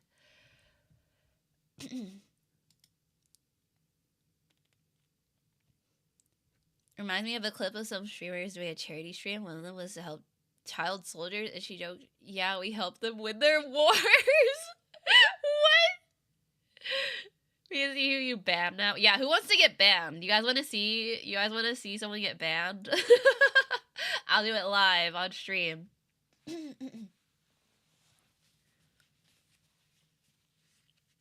Also, sorry, my nose is starting to run. This is like the other symptom I have, even though I'm not like sick, but my nose, it's also might be allergies. But I've been having like really, really runny nose. And also this anime made me cry, so that also probably is making it hard to breathe. Promise I'll communicate more. Yeah, you better! If you don't type your feelings in chat now, I'm gonna ban you. We need Eric to volunteer for research. Yeah, where is he? I'll ban him on site. Also a symptom of eating expired Trader Joe's. Honestly, yeah, you're probably right. Am I having an allergic reaction?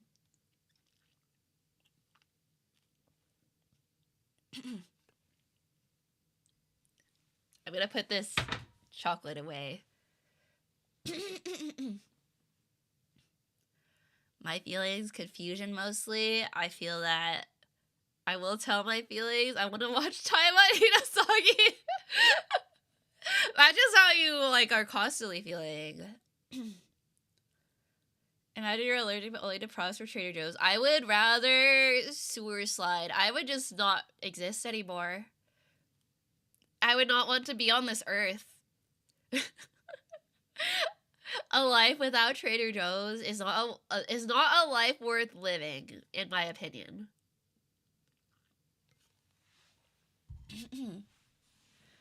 But yeah. Anyways. I think that about wraps up my thoughts on Violet Evergarden. Trying to think if there's anything else I want to mention. Joeing the traders. Least passionate Trader Joe's fan. That's how Violet felt about living on without Gilbert. Gilbert is Trader Joe's. Or that's my Gilbert. My Gilbert. Yeah, Trader Joe's is your Gilbert. Haven't been to Trader Joe's, but I hear I would like it. You would love it. If you ever go somewhere where there's a Trader Joe's, like, let me know. I will tell you everything to buy.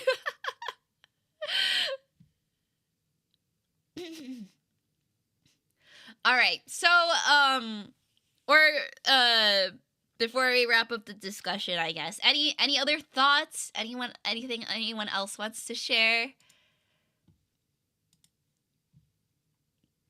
And then we'll move on. I'll start looking for next month's anime. Have our next Joe fan art is Ayana smooching Trader Joe's. Oh, I also need to come up with like a sticker. I need to do a sticker for this month's or April's fan badge. I need to think of it. Were all my thoughts already? It was a fun experience. Yeah, you like wrote a whole essay. I was really impressed. Big booba lady, cute. That is all. She was pretty cute. Leon, best male character. Yeah, I liked him. See, I think Leon's a good example of someone that like sucks at communicating, but like figures out a way to do it and like Riz. Like he's able to like turn his awkwardness into Riz. Like W Leon, to be honest. Has anyone drawn Trader Joe's as an anime guy?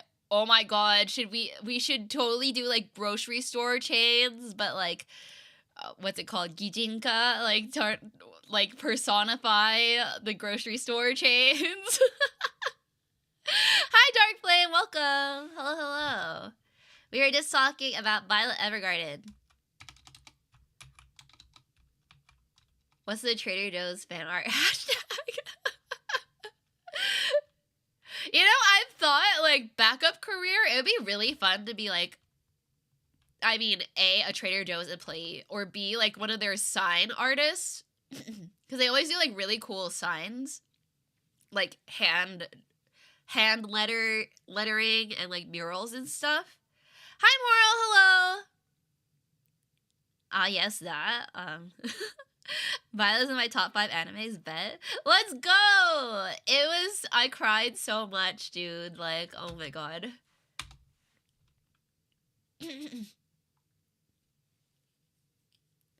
But the fact I'm nasally right now because my nose is running, not because I cried from the anime, but I did cry a lot. Especially the movie. I still haven't watched the movie. We did just like have a whole discussion about the spoiler though.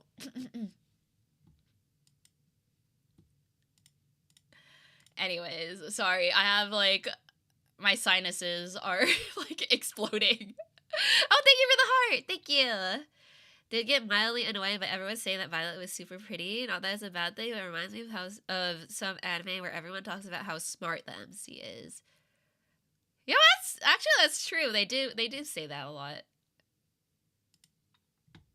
To be fair, she is very pretty. How to write what I like and didn't like. If not, I wouldn't be able to sleep that day.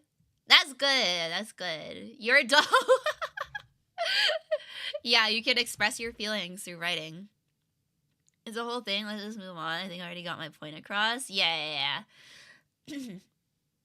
It's not... Again, we have to, like, actually watch it to judge it. But, yeah. Anyways, so conclusion... I'll just say my score again. So story 8 out of 10, animation 10 out of 10, soundtrack 8 out of 10, overall score 8.7 out of 10. Certified fresh. She is very pretty, yeah, just I don't think it served much of a purpose aside from making her more appealing as a character. Yeah.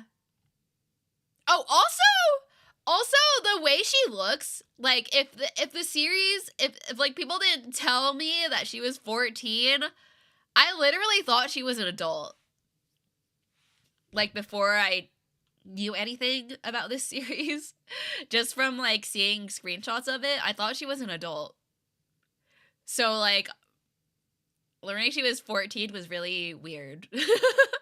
I kind of just chose to ignore that. And just pretend she's an adult. Her prettiness is super amplified by Kyoani being goated. True. What's a 5 out of 10 mean to Ayana? There's very few cases where I would give anything a 5 out of 10. Like, 5 out of 10 would... Like, to me, that's, like, failing. That's, like, unwatchable. Like, 5 out of 10 means I couldn't even be bothered to finish it because I hated it so much. Think the book has people think she's in her late teens. Yeah, Prosy made a skit about that. I don't like Prosy. I haven't like watched a lot of his stuff recently.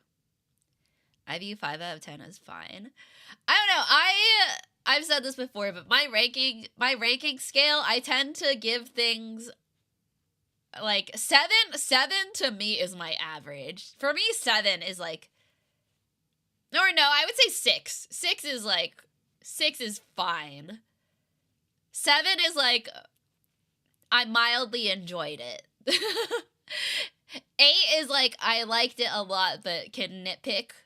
9 is like, I loved it, but can still probably nitpick. And then 10 is just like, perfect.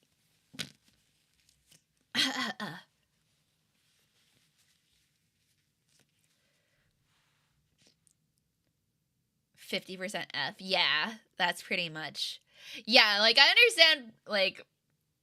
understand for, like, some people when they rate things, they see 5 as middle because that's what it is. But, like, to me, middle for me, I just grade it on, like, a, like, school grading system. Maybe because I'm Asian. But, yeah. ProZD's works is fine as with a lot of people. Look at what he posts outside of his skits ruin him for me. Oh, I haven't seen anything he posts. I only watch his YouTube videos sometimes. I didn't know he'd post like controversial stuff. 22, I'm 14. How the fuck does she have a job? I just like choose to ignore that she's 14. But also she says like she doesn't know her actual age, so it could be a lie. Cause to me, she looks like I mean, I could see her as like 16. But then again, I think below 6 is bad. Yeah, to me that's true. Sorry, I had to blow my nose again.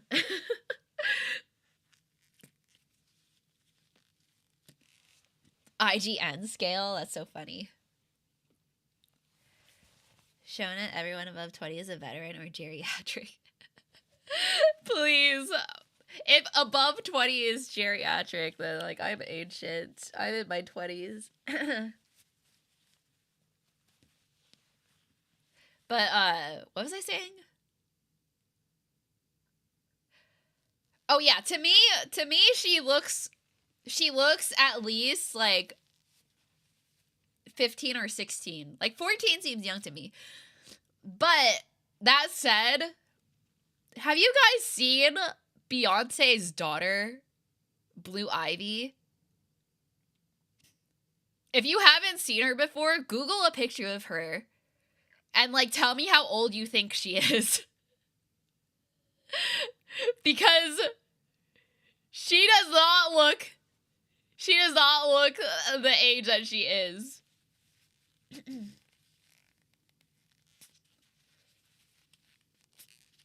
Prince of Tennis, where the characters are middle school but look like they're in high school or older. I feel like maybe it's just like nowadays people maybe are like fed better when they're children, so they like look older at younger ages. What's his name again? Her name's Blue Ivy. Or just like Beyonce's daughter, Blue Ivy. You can Google that. But like, oh my, I guess like recent pictures. Make sure you type like recent so you can see how like she looks now. Because just do face massages. It's okay, I'm Asian. Asian don't raisin. But yeah, anyways, she is 13. She's 13 and she's taller than Beyonce. Like, what? And have you seen like the concert footage of her, because Beyonce's touring right now and like she came with her? She looks like she could be in college. She's 13. It's insane. Yeah, good genetics. Yeah, for real. Like she has Jay-Z and Beyonce as parents. Like, insane. But she's so tall. And like last year she was 12 and already that tall. Like, she's 13 now, but when I first saw her picture, like, look up her picture at the Lion King premiere. She's 12. She's 12 in that picture. She's as tall as Jay-Z. I mean, she's probably wearing heels, but still. Like, what? That does not look like a 12-year-old. And she's wearing, like, a strapless dress. Like, it's crazy. So, with, you know, I say this to point out that, yeah, it could be possible for Violet to look like that at 14. Hi, Kai. Hello, welcome to the stream. But yeah, yeah, she looks 16. That's how old I think Violet should be. And also just because if she wants to be in love with, like, how old is Gilbert? Like a 30-year-old man? Like, I'm just gonna headcanon her as older. But yeah, anyways. Violet was like 14. Yeah, I know canonically that's how old she is, but I'm just gonna choose to ignore it. Doesn't remind me. I was gonna say Violet doesn't have any scars. I guess she's too good in combat to get any wounds, or maybe all her wounds were on her arms and they got chopped off. Like that's maybe what it is. I'm mistaken for looking younger. I feel like that's how it is now. Is that like kids are looking older, but then older people are looking younger than they ever have. Like the like range is like you could be 16 or you could be 45 and like look the same. I'm mistaken for looking older because of my facial hair. Oh yeah, facial hair will definitely make you look older. Violet did get bombed low-key, yeah. Back before I got to my 20s at least. Wait, when did you start, like, what's like the earliest that you had facial hair?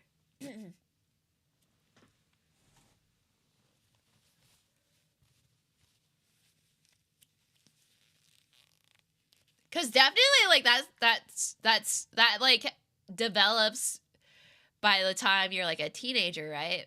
So like, but I don't really remember in high school people walking around with like a lot of the facial hair.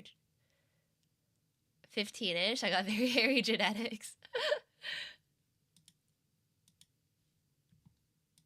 Even like, I'm trying to remember when my brother, but my brother shaves. My dad has a mustache. Thank you for the star, Kai Kai. Thank you. But yeah, definitely had facial hair by grade 10. Grade 10. Sorry, guys. My nose is, like, running a lot now.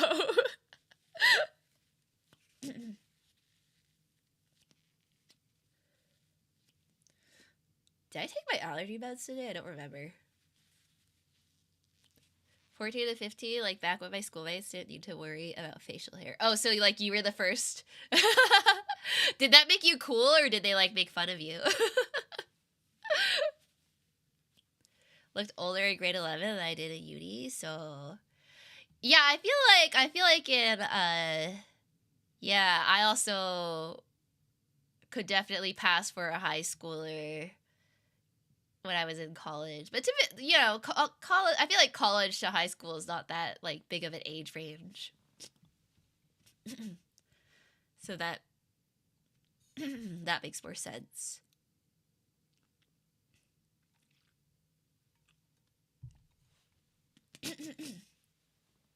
Okay. All right. Any last thoughts about Violet Evergarden, and then I'm gonna choose next month's. So I had a couple options. I forget all of them, but for sure I was thinking either Devil May Cry, the anime series, or what was something else? I know there's a lot of anime this season that I want to watch, but it's not complete yet, so I don't know if I'm going to use that for like the May anime. I want to watch To Be Hero X. It's been airing, but there's only like 4 episodes out right now.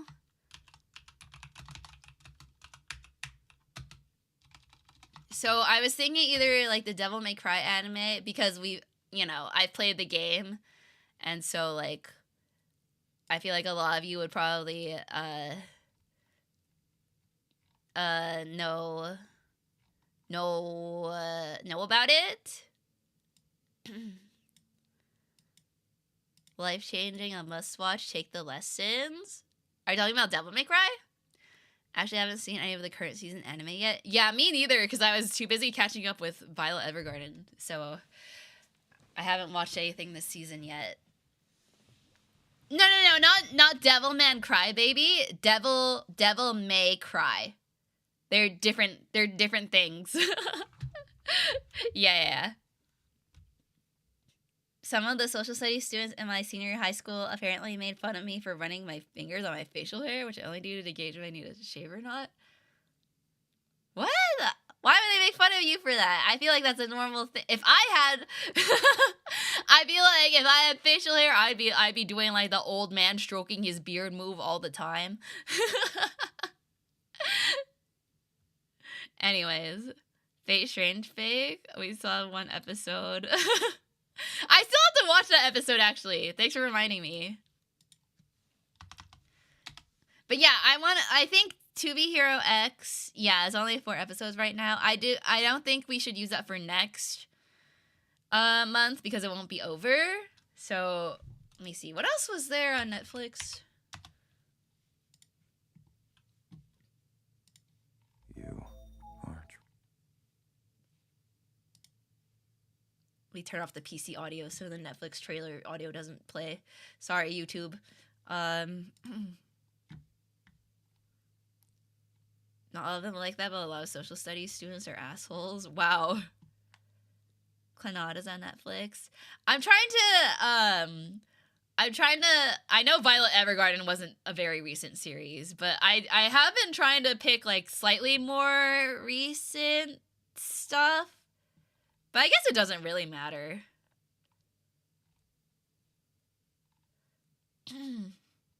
Only knew because I was friends with one of them and she told me about it. The gossip. It's all the high school gossip. DBZ. Oh yeah, that's the other thing is I want to try to choose things that are like one season, like 12 episodes about, or 12 or 13 episodes. So that it's easier for people to finish in 1 month. She's one of the nicer ones at least. That's good.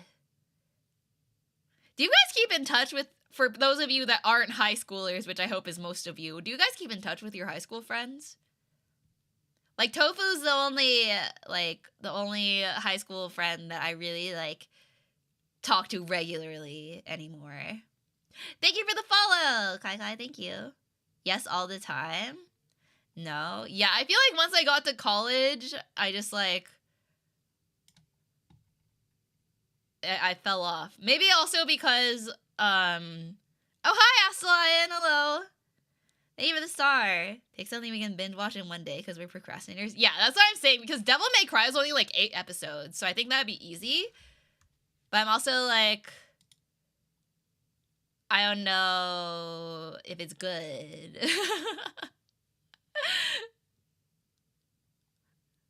Yeah, no, I dropped off. We used to up until a few years ago. I think we kind of fell out before the pandemic. Yeah. Watching reaction videos of Violet Evergarden episode 10 right now. Is everyone just like crying? I'm awake because I need to work. At night. Oh right, I think we learned this before that you work at this weird hour. Well, hi. How are you doing? Have you watched Violet Evergarden, Aslion? Anyway, so there's Devil May Cry. There's oh,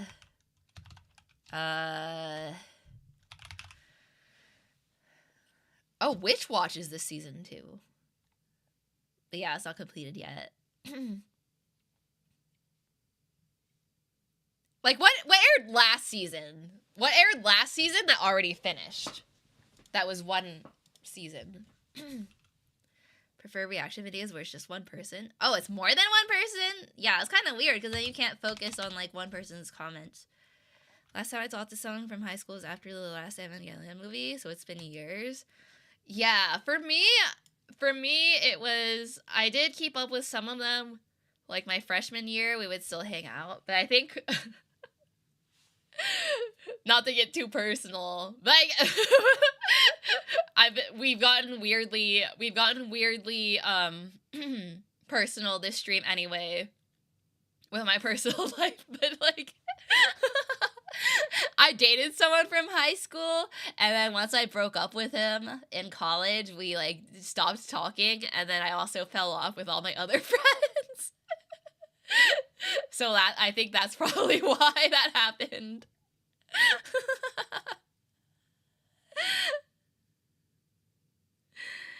Oh yeah, Opening slash ending. We should do something like that again when I have more energy. Oh, you're watching. Oh yeah, Fire Force did come back. You dated someone? Yeah, past tense. It never happened again after that. I'm single as hell. I lost all my riz. Yeah, shit happens in high school. Sora no Oto. Oh, I think I have watched that one before. Characters in a band. But war themed. Yeah, that one's interesting. That one gave like K-On vibes, but yeah. But in a war. Dang, that escalated quickly, yeah. I don't know why I told you guys that. Still watching shows from last simulcast. What was good last season? Wait, let's look at Crunchyroll.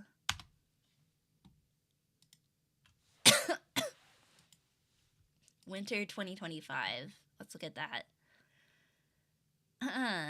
Good thing I got a girlfriend. You went nowhere though. She watches a different streamer. Oh, okay. Ayana's not pure. Oh no. Oh no. Slowly remembering stuff from Fire Force was 6 years between seasons. I said this when we reacted to the opening, but like the opening song is so fire, but the series itself was just like so uninteresting to me that I fell off. Okay, let's see. Last season there was oh, there's that like detective like House MD anime. The Ameku MD Doctor Detective. That one looked kind of funny. You heard about that?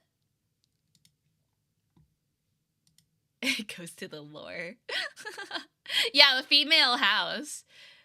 I like heard about it when the trailer came out, but then no one talked about it. Like, did anyone actually watch it? Was it good?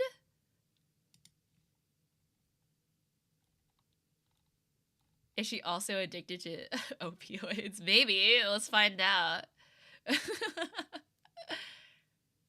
Ooh, Zenshu. That's the one about the animator. Oh, I don't really like this style, though.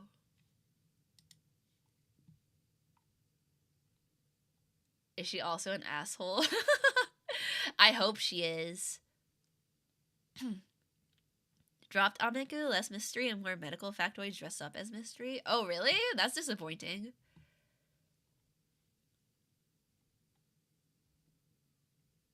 Please pick something that's not too sad. Oh, yeah, I guess a medical drama would probably... That runs the risk of there being people that die. Devil May Cry is probably not sad, right?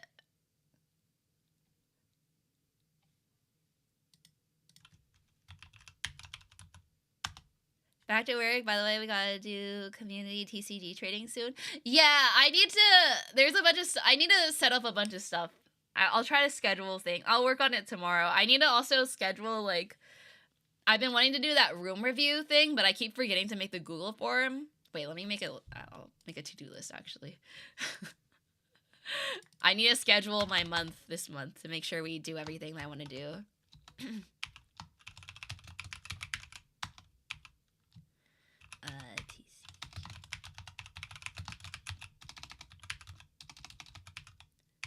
But yeah, for like TCG, I'm not really sure how to format something like that. Like I know we just do it through Discord, but like I don't know. How would you guys want me to do it? Like, should we do a stream out of it, or should I just make like a Discord event? Like how do other people do it?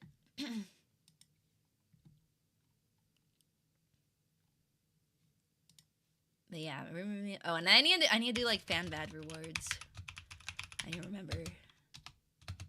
Trading in the Pocket app just kind of sucks. Yeah.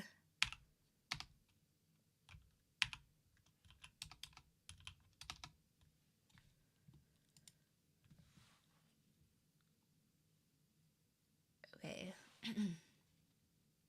there's way more like fun anime like this season than last season. I've been meaning to catch up to Link Click, but that's way too long for Anime Club. How would you guys want me to do it? Do you want me to stream it? Do you want to make it a Discord? Why is that sus?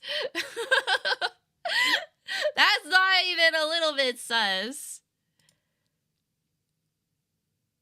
You have lupus patient could take this or die. Takes Vicodin. What the hell? Just like watching you open packs and playing. I'll be honest, after the last stream I did, I haven't opened the app. I keep forgetting. I fell off. Probably because I've been, like, running around so much, traveling.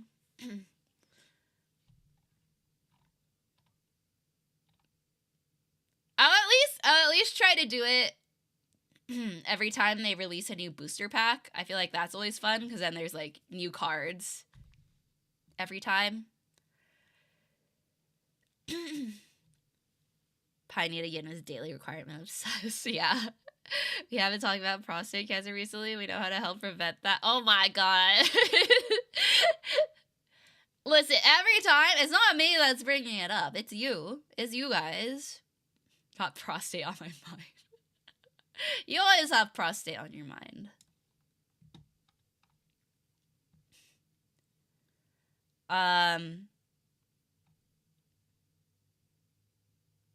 That only helps us, not Ayana. Chat like the streamer. Oh my god.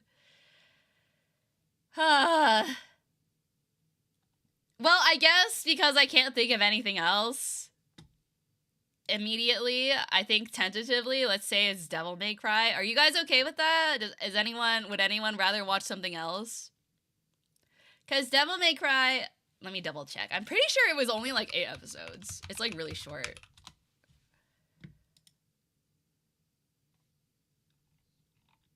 Yeah, it's like 8 episodes.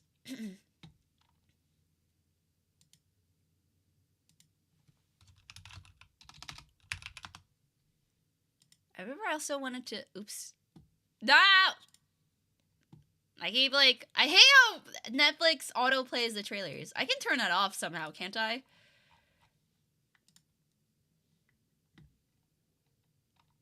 Someone had to say it. Spin the wheel? I don't know what else to put on the wheel, though. I need more options. I don't know what else to put. That sounds fun. I do want to watch this as I have played the game. I'm kind of curious about it. But if you guys have any other suggestions, like, let me know.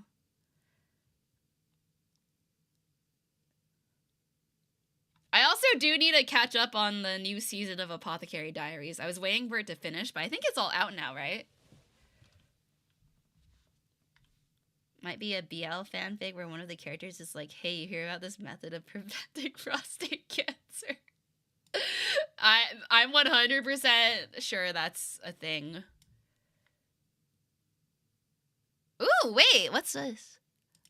Moonrise? Wait, this is that one that, isn't this the one where the character designer is Hiromu Arakawa from The Alchemist?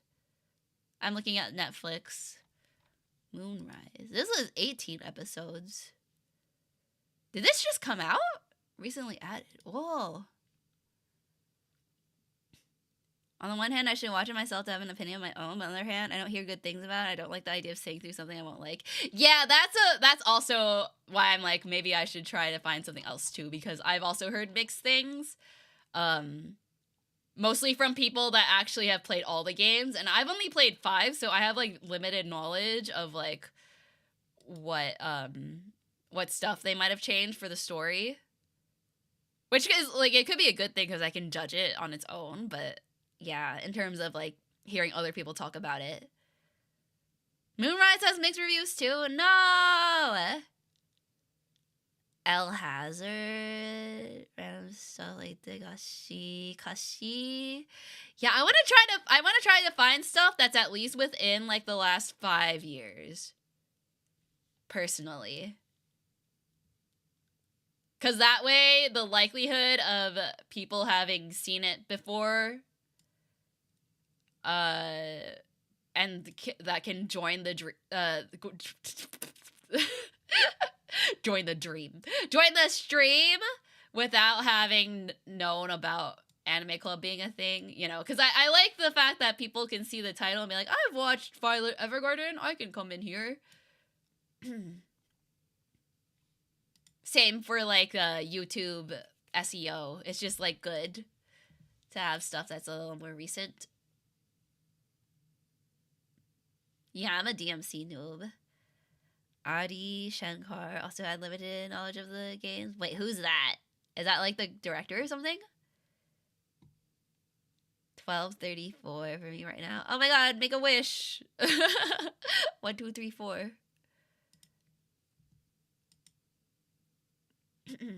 Devil May Cry, I played the first and fourth one. I need to go back and play more of the other ones. I don't have them yet though. Those ones I listed are like a decade old. Yeah. Like, I'm not opposed to watching some like old school stuff, but I just feel like for the purpose of Anime Club, it's just like better content if it's like a little more recent. For the sake of the stream. But I don't know. I forget what else I had. I had like a running list of some from like last month. I forget where I put it though. Oh, is it in my schedule? Slide. Wish for my favorite Shira to have her wishes come true. Also something for you too, baby. I know. Wow. Oh wait, this is not the right file. I have so many Google Docs. On the other hand, you might get more people with oldies because of our age. That's true.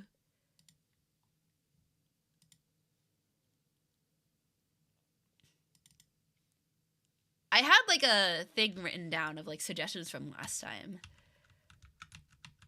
I can't find it.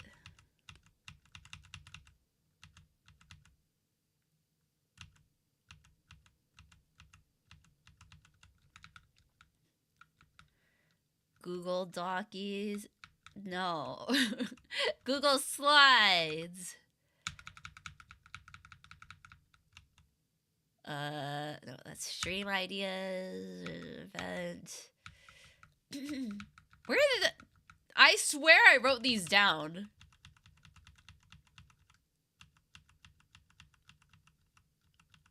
I have no idea where. Go at lunch. Okay, see you, bye. Sure you did. I swear. Anime Club. Oh, potential anime. Oh wait, no, this is not the right list.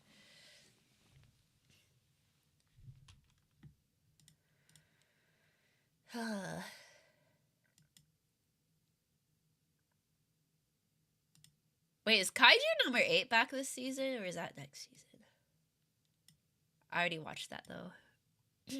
Tell me what we're watching later. Okay, I'll update. I'll probably update it tomorrow. I'm gonna like decide for sure tomorrow, but I'm just gonna like look around right now. Last resort will be Devil May Cry, just because I know it's short.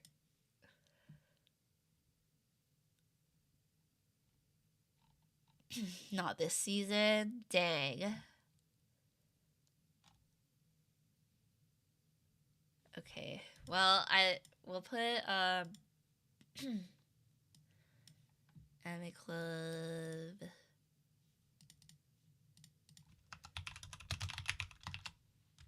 Next month we'll either watch Devil May Cry.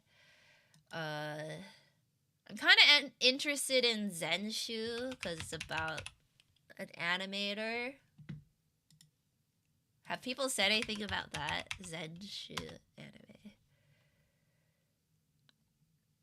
Like, I haven't heard anything good or bad about that. Oh, it's by Mappa, too. Zenshu is good? Seen some of Zenshu? Do you guys like it?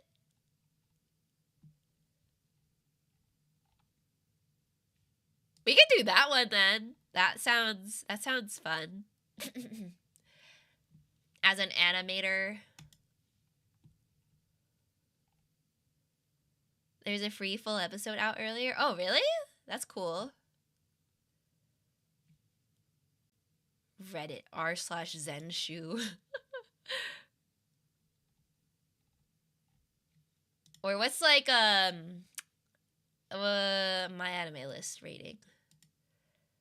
7.6. That's not bad. Right?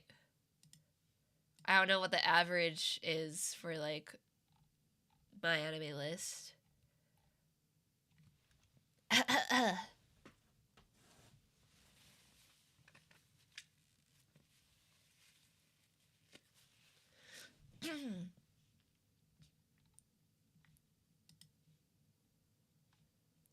I forgot to. Don't know anything about Mal ratings.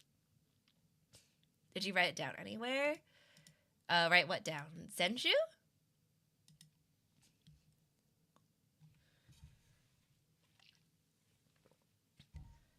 See, both good and bad reviews of Zenshu are probably around average. I feel like 7.6 because, like, what's like a really good, or let's look at top anime. Or what's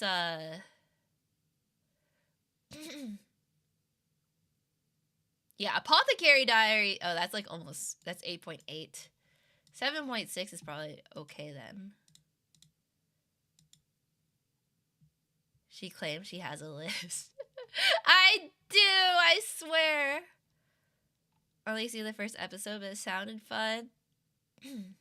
Netflix got a lot of new shows. Yeah, I've been looking on. It's hard to tell with Netflix like when these shows came out. What's this one? Dragon Pilot. That looks kind of cute.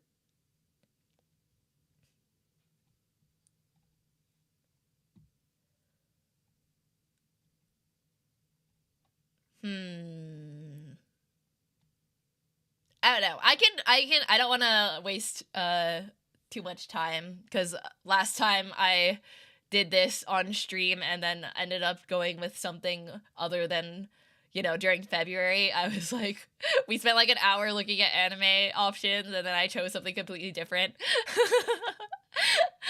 I don't want to waste you guys' time too much. So I might browse around off stream and then decide tomorrow. Yeah, I think the newest season did finish. What's the most important thing you want out of the next anime? I want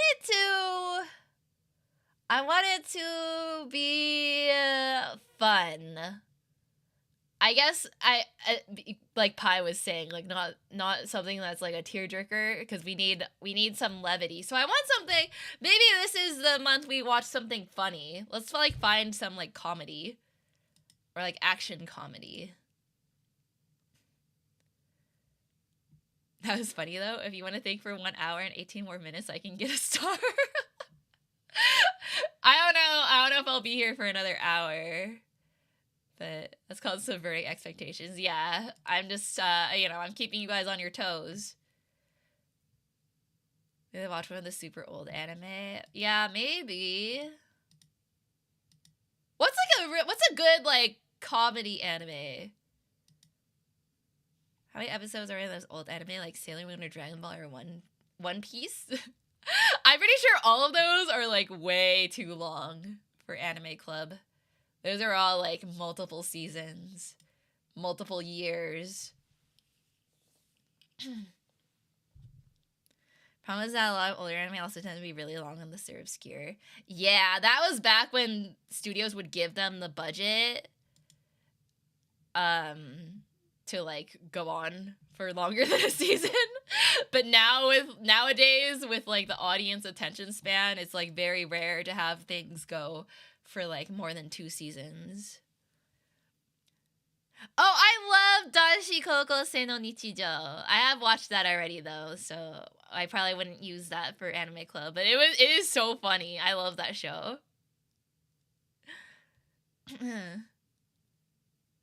Gigantor? What is that? Doesn't One Piece Dragon Ball have new shows? I saw the new releases on Netflix. Yeah, that's the thing, is they're too long though, even like with the new stuff. Gundam Wing has like 49 episodes. Yeah, we can't do that.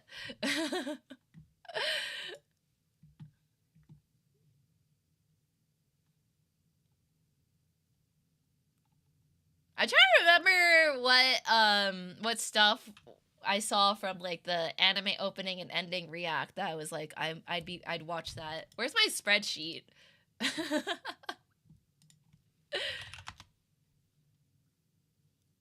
Weeb song rating.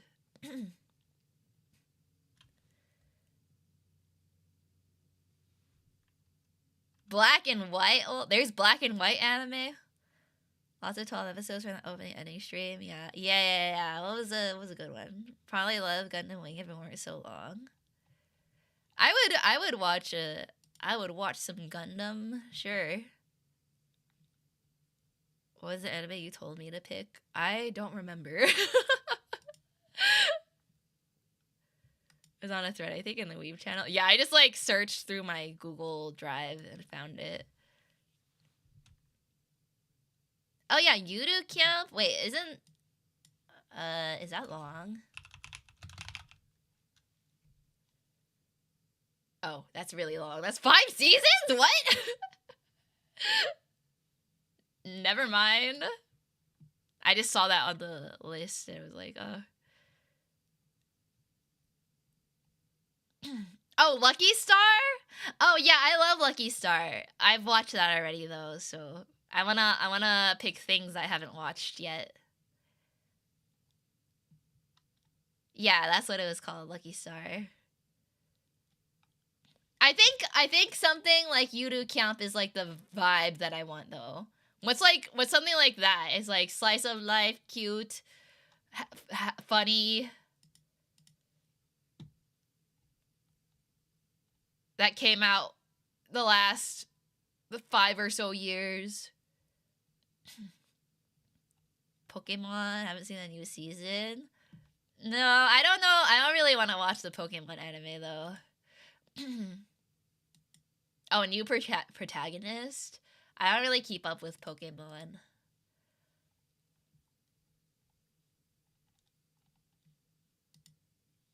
I want something. Have you guys watched A Place Beyond the Universe? I want something like that. Or A Place Further Than the Universe. It's that one series about the like group of girls that go to Antarctica, and it's like really wholesome, but like emotional, but like funny. Oh yeah, Mashal is really funny. Maybe I should watch Mashal just because I want to do that Bling Bang Bang Born cover, which I gave up on for a little because my voice has been dead. But I need to work on that, or like do the video for it. Yeah. Toradora. Yeah, but recent.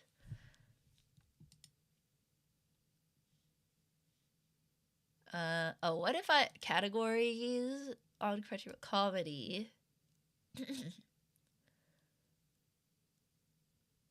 I just want something that's like cute.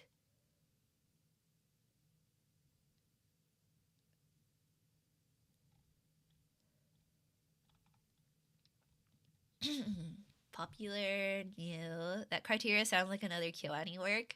Yeah, but I have like watched most things that they've done. Wait, we did say they're working on a new one, right? I don't think it's out yet though. City. Yeah, that's not out yet.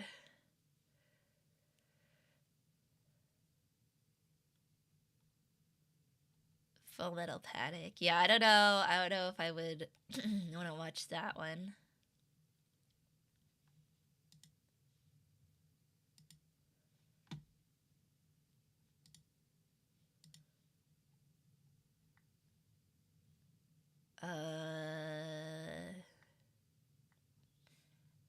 Oh, Aharen-san was really funny. I like this one. Wait, that's 16 episodes? I never finished it. It was cute though.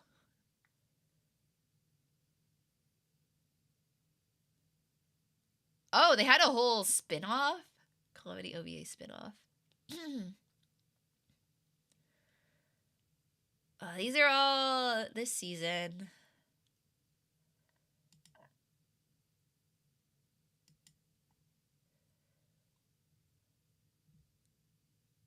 Oh, hey, Eric, welcome. How's it going?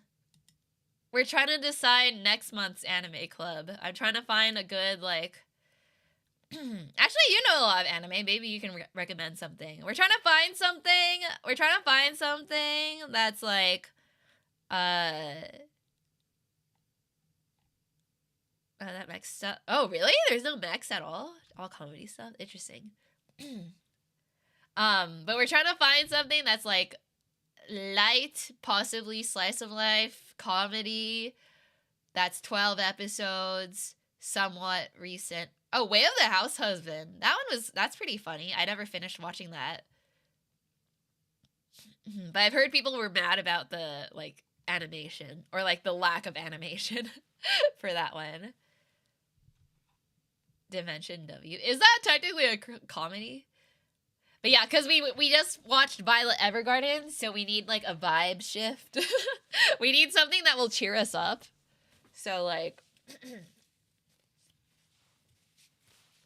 maybe...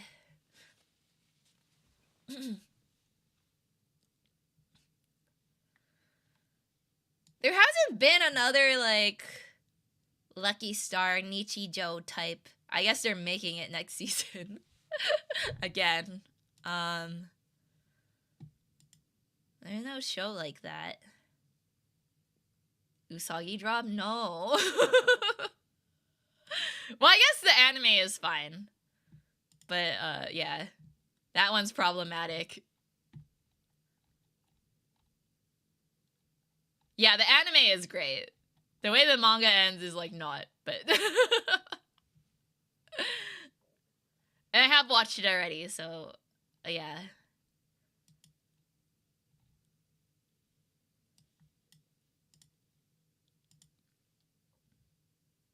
Yeah, we don't talk about the second part of the manga. Really trying to continue the lineup of terrible male characters. Listen, there's terrible female characters too, okay? Like, I'm not trying to single out that, like, it's only guys. Like, there's woman characters that piss me off. I don't want it to seem like I'm only, like, gonna hound on the guy characters all the time. Yeah, Bocchi the Rock! That's a perfect one, but I've watched it already. What's like the Bocchi the Rock of this season? Zombieland Saga? Oh, I never watched that. Is that funny?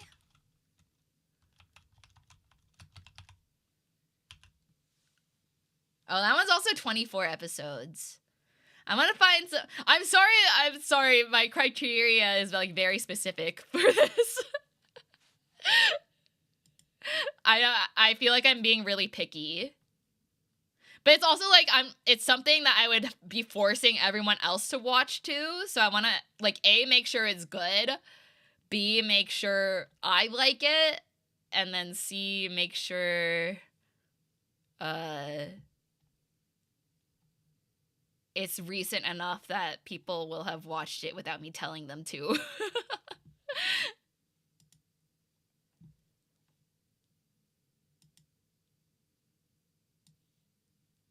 Again, I can look around off stream too, if I can't decide in, like, the next, like, 20 minutes, I guess.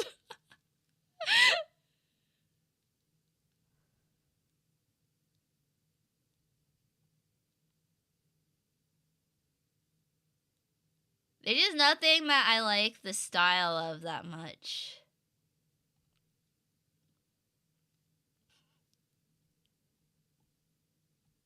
Oh yeah, there's Negative Positive Angler, which I didn't technically finish.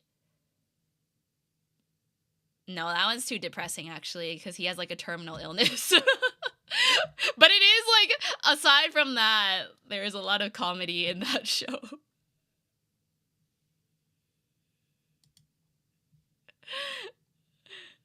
Things I've hardly watched anything in the past 5 years. Yeah, this is why I want to try to choose like recent stuff so I can like catch up, you know, like know some like recent stuff.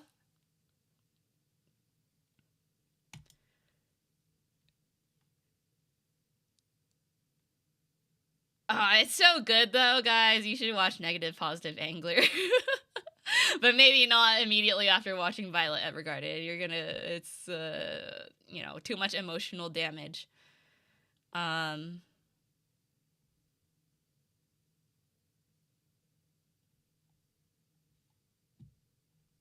Let's see. Wait, what's this? Oh.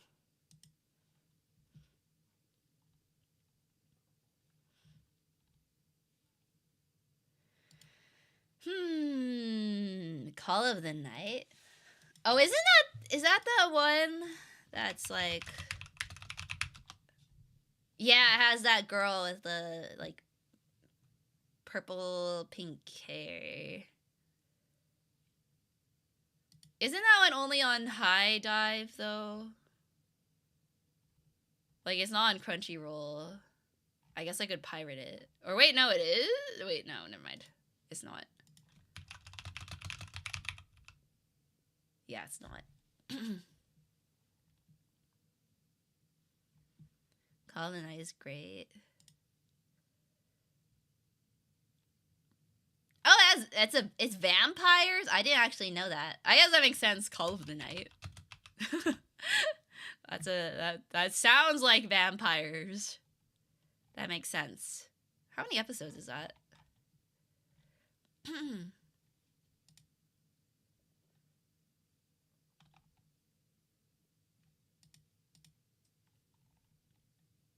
13. Way of the House Husband is a funny one too. Yeah. Oh, there's also... Did Sakamoto Days end already, or is that ongoing still? But I heard people were complaining about that too. Like the same complaint as with Way of the House Husband. Like they didn't... Like the manga looks better than the anime. Saw that on the new on Netflix. Yeah, Sakamoto Days. That one's 11 episodes. Dark comedy. That could be a good one. Maybe. I'll put it on the list.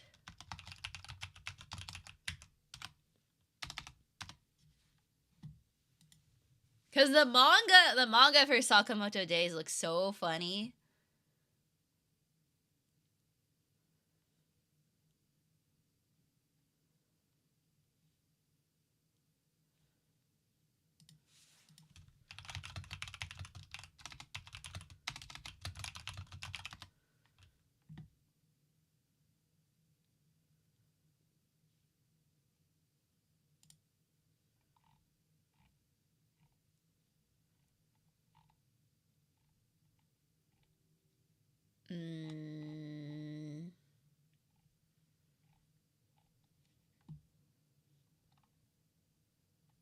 Oh, Super Cub.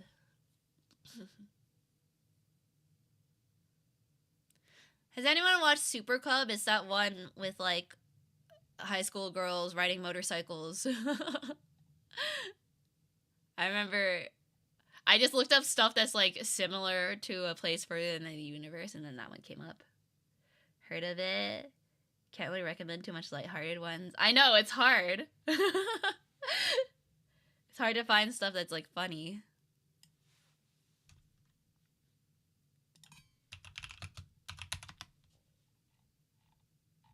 Oh, is that one like not on Crunchyroll anymore?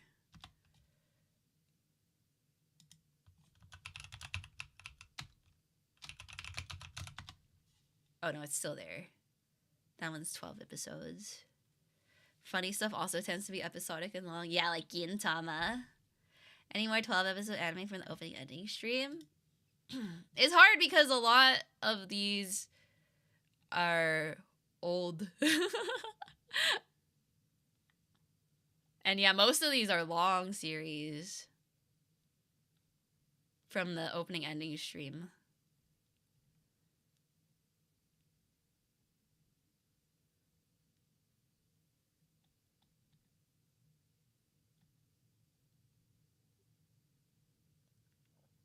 I'm a sucker for action and me cry like a little bitch. I know, right?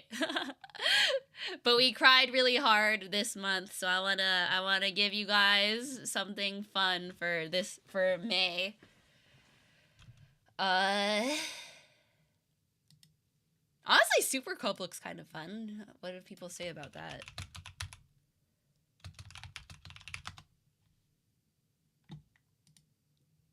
$7.45.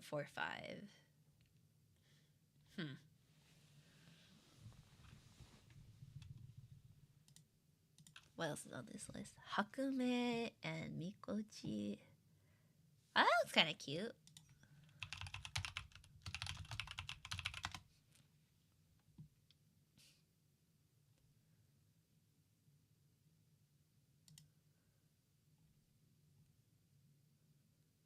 $12 plus OVA. How about...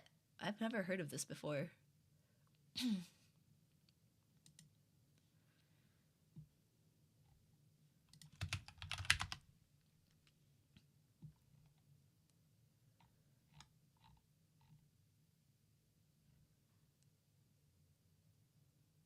Why is it always so hard to find where to watch stuff? Like, I just have to go on Crunchyroll and search it. Oh, they don't have it. It's on Netflix. No, they don't have it either. That one actually looks kind of cute. Or should we watch the Gudetama series? That counts as anime.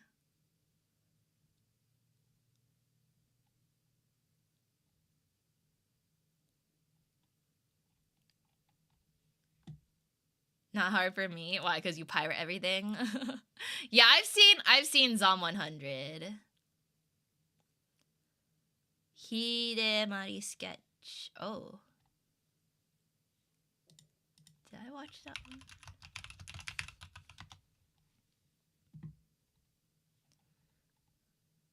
Oh, thanks for the toilet. Oh yeah, the fan badge is refreshed this month already. Since you got here. Senpai ga uzai kohai no hanashi?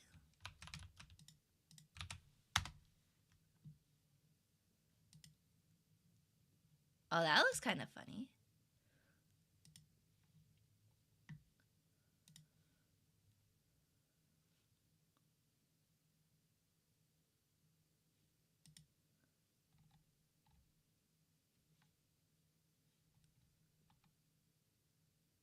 Futaba Igarashi, a diminutive and scrappy office worker who is often mistaken for a child, constantly complains about her big and boisterous co-worker Harumi Takeda. However, it is clear to Futaba's friends and co-workers she secretly harbors feelings for Takeda she is struggling with. That one looks cute, actually. Yeah, sounds fun. It gives, like, Otakoi vibes, which I love that anime.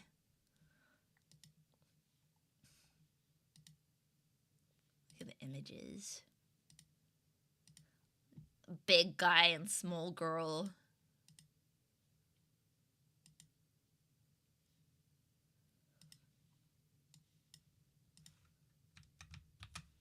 She's not small, he's just taller. The summary literally calls her diminutive.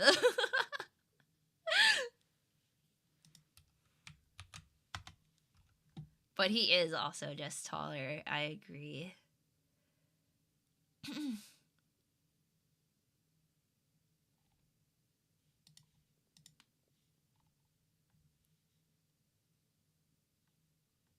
Well, I'll put it on the list.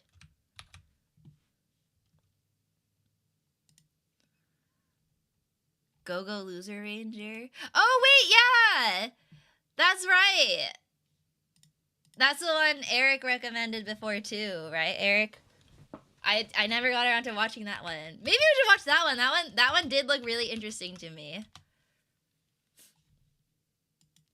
Where can I watch that one?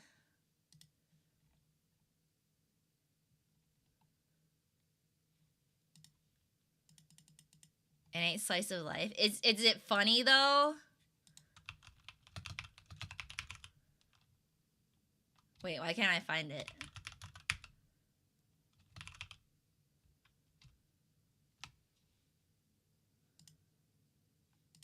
Ranger Reject. Oh, it's not on here? Is it on Netflix?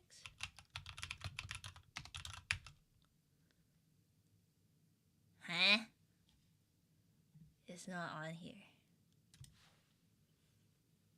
Sometimes I guess, what genre is it? I mean, I'd assume it's action, right? So like Power Rangers. Next Life as a Villainess. I haven't, actually. Is that good?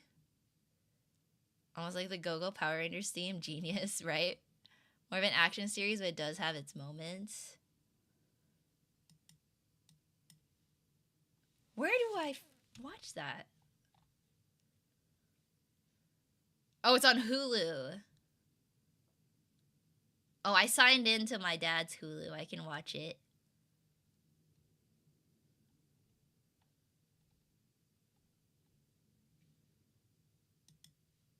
Okay, I'll add it to. I'm gonna make an actual list, and then I'll think about it and I'll decide tomorrow.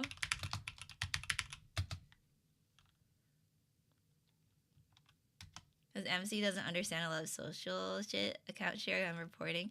No, I'm family. It doesn't count. I'm part of the household. Like, it definitely has more of a comfy vibe. Wait, really? Are you talking about My Next Life as a Villainess? That's comfy.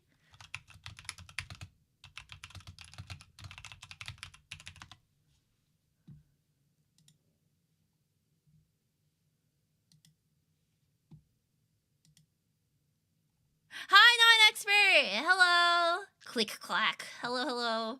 We're trying to decide what to watch next month. And we're just coming up with options. I haven't decided yet. Oh, not expert. Do you know any good comedy and or slice of life anime that's 12 episodes long that came out within the last 5 years?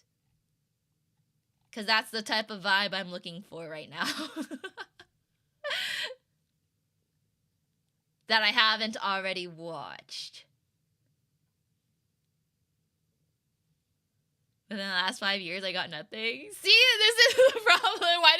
Why has no one watched anything for the past 5 years? We need to watch more stuff, guys. We'll do it. We'll do it together.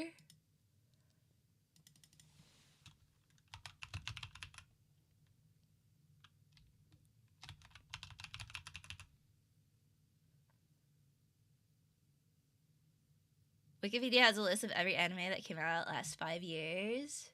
I guess we could just go through that.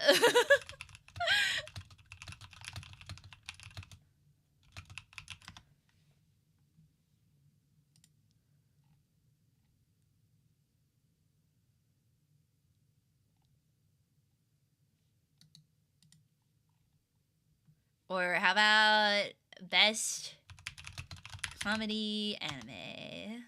It came out the last 5 years. Help me, Google. That's Scott Pilgrim. You know, I actually haven't watched the Scott Pilgrim anime yet.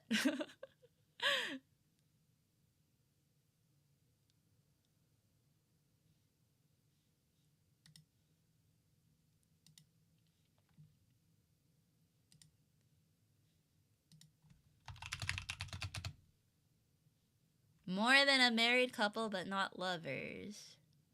Partnering up for a high school project with your crush is a dream, but what if it's with someone you can't stand and the project is marriage? That's what Jiro, Yakuin, and Gyaru, Akari, Watanabe will find out as they're tested as a couple. That actually sounds kind of funny.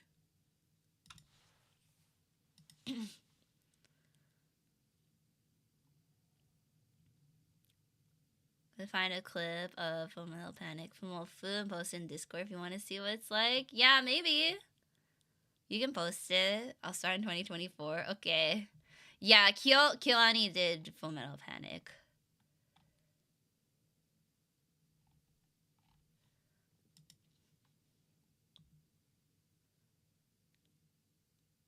Buddy daddies.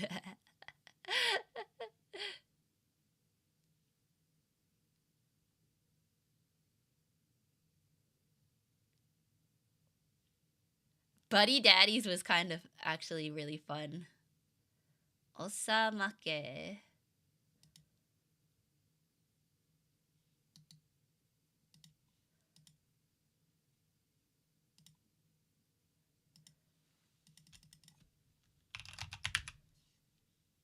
Rom-com where the childhood friend won't lose.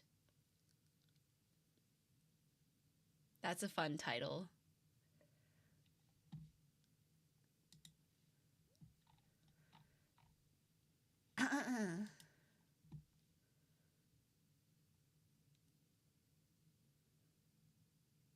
Doraemon.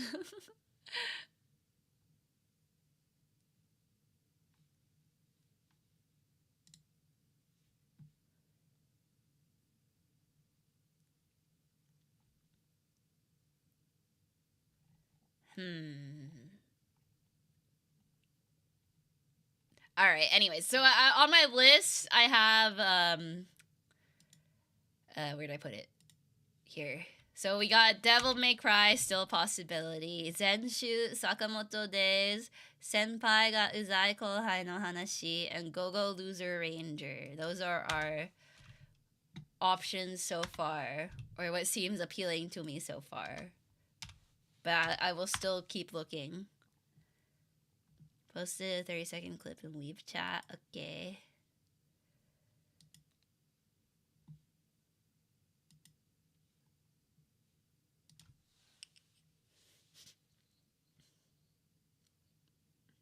Do you need to, like, know anything about Full Metal Panic to watch this, though? No? Okay. Oh, wow, that's a lot of titles, Senko.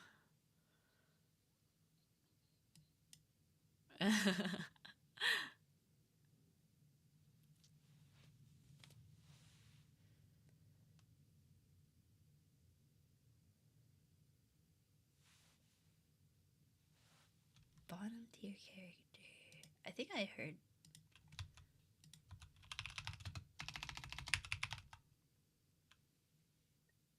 Oh, that's like high school something. My instant death ability is so overpowered. Wait, that sounds funny.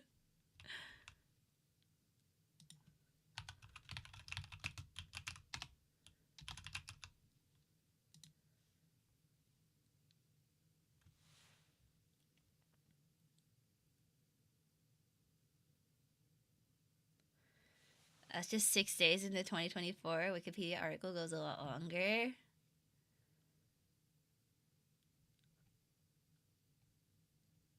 I can't decide. I'll think about it. I'll probably go off and do my own research again and then, like, come back tomorrow and just have something completely different that none of you suggested.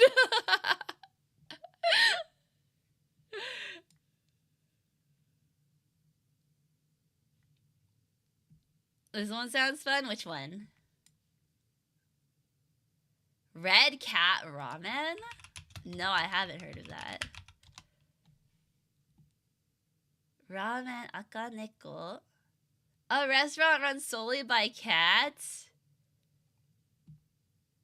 Wait, that does sound cute.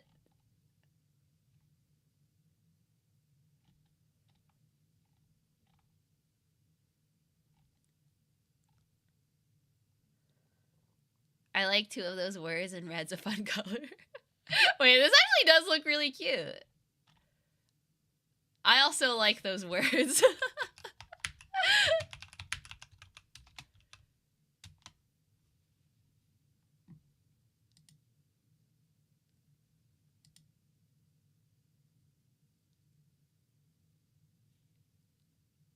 Honestly, yeah, that looks really cute. No, it's not Nicopara. I know the more popular stuff. Yeah. I feel like it's really hard these days to find what's good, like obscure anime.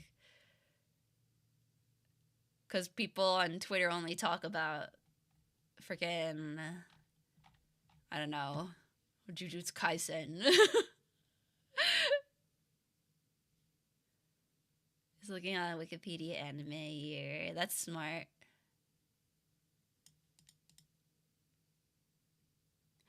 The cat ramen one actually does look really cute.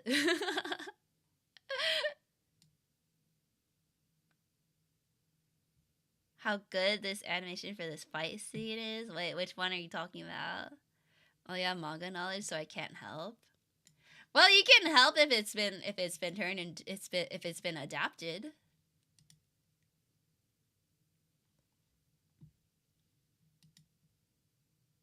Oh, I still need to finish Ranking of Kings. That one's long.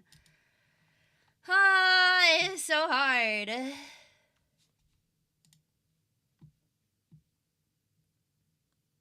So remember when people were complaining about JJK people skipping episodes because they're boring, no fight in them? I stopped watching after season 1. I just like literally don't care about any of the characters. I'm sorry. Most of the anime adaptations are bad. No! This always happens. Anyways, I think I'll go ahead and stream here. I don't want to waste too much time again.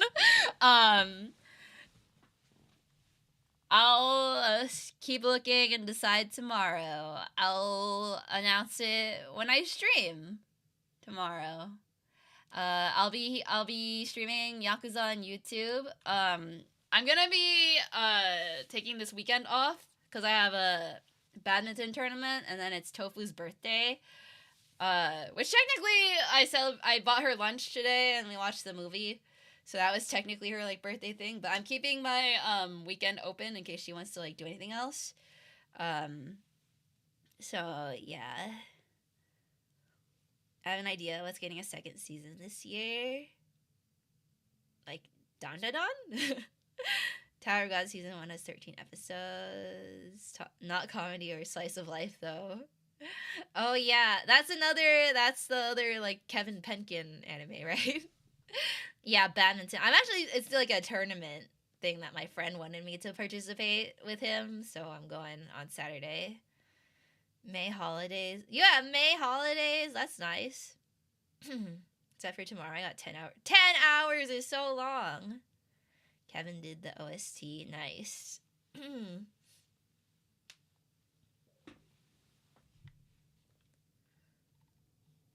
Wait, what was that? There's like a... oh no, it was To Be Hero X, wasn't it? Is that the one? Is that the new anime that had Hiroyuki Sawano? Not for Anime Club, I'm just wondering. I think it was that one, right?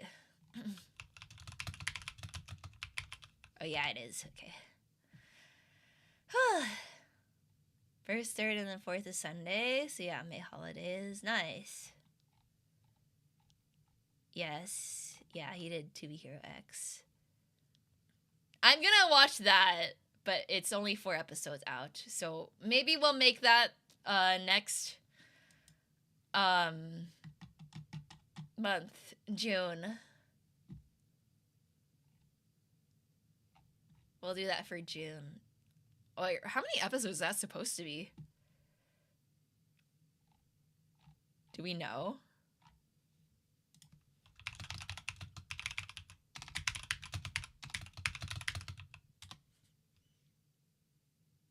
Oh, that one's gonna have 24.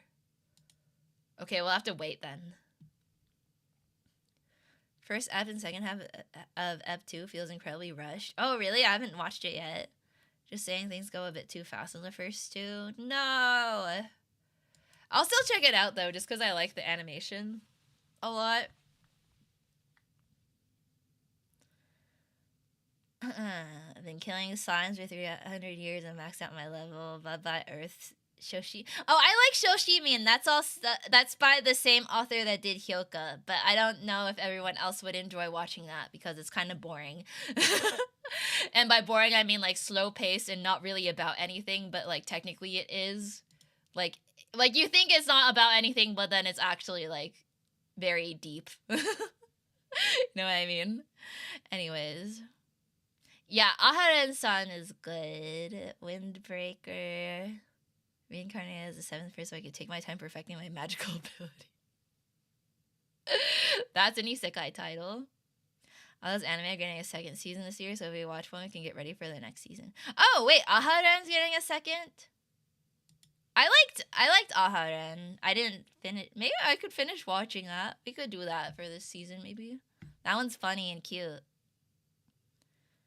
What, that new Hiroyuki Sawano theme, Jeopardy, finally released. Ooh, more Hiroyuki Sawano music. Let's go. Kyo and Kyoto?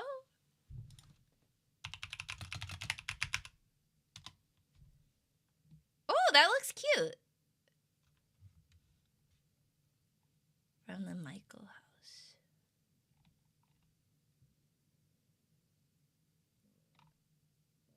That does actually look cute. I did homestay in Kyoto, so I love stuff that's about Kyoto.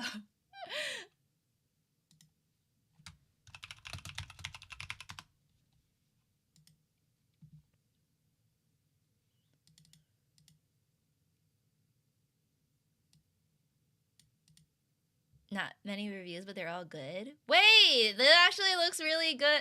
Oh, the main character is Kana Hanazawa. I love her.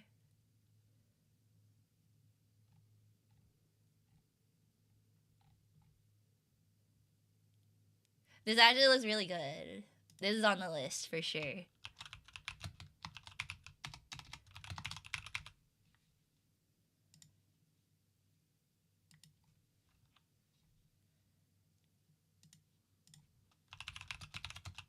And it fills my requirement of cute girls.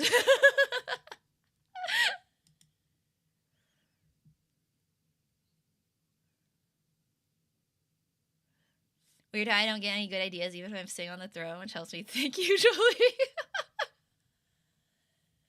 Oh no. Can you rank the anime on the list in tiers? Which anime? Like which list?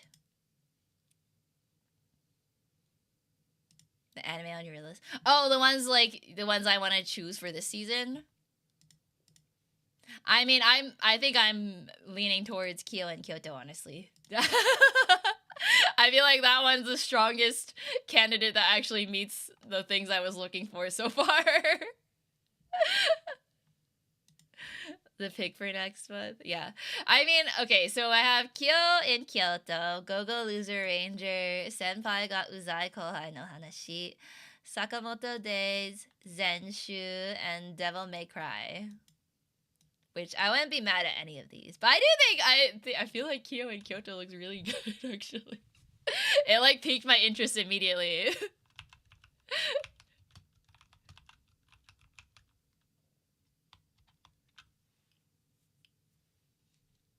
Because it's like random, obscure, but like wholesome looking.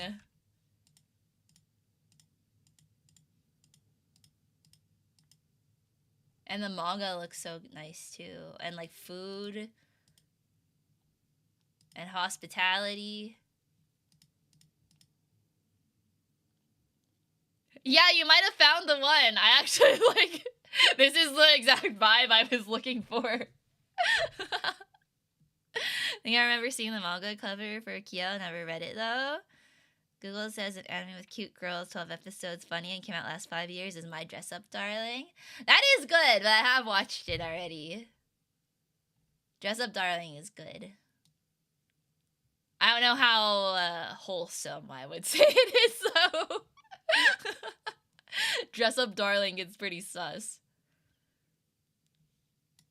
Alright, well, right now the front runner is Kyo and Kyoto. If I see anything else between right now and by the time I stream tomorrow night, I'll let you guys know. But just because that is like the first one I've seen that's like actually kind of the vibe I was looking for. But yeah, that'll be it for tonight. Thank you guys. Thanks for sharing all your thoughts on Violet Evergarden.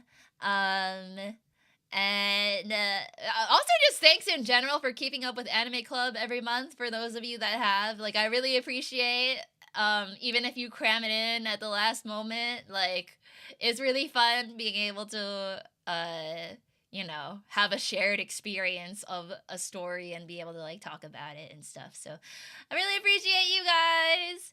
So Hokkaido gals are super adorable. I'll add that to the list and look into it. And I'll let you guys know tomorrow what we pick. But yeah. Thanks for the fun stream. Managed to not get runny nose this whole time somehow. Oh, you're better than me. My nose has been running this whole time. I'm surprised I've been able to speak this long. But yeah. Anyways, I'll see you guys tomorrow night. Thank you so much for watching. Otsuyana. Bye-bye. I'll end on YouTube first. Bye, YouTube. Bye.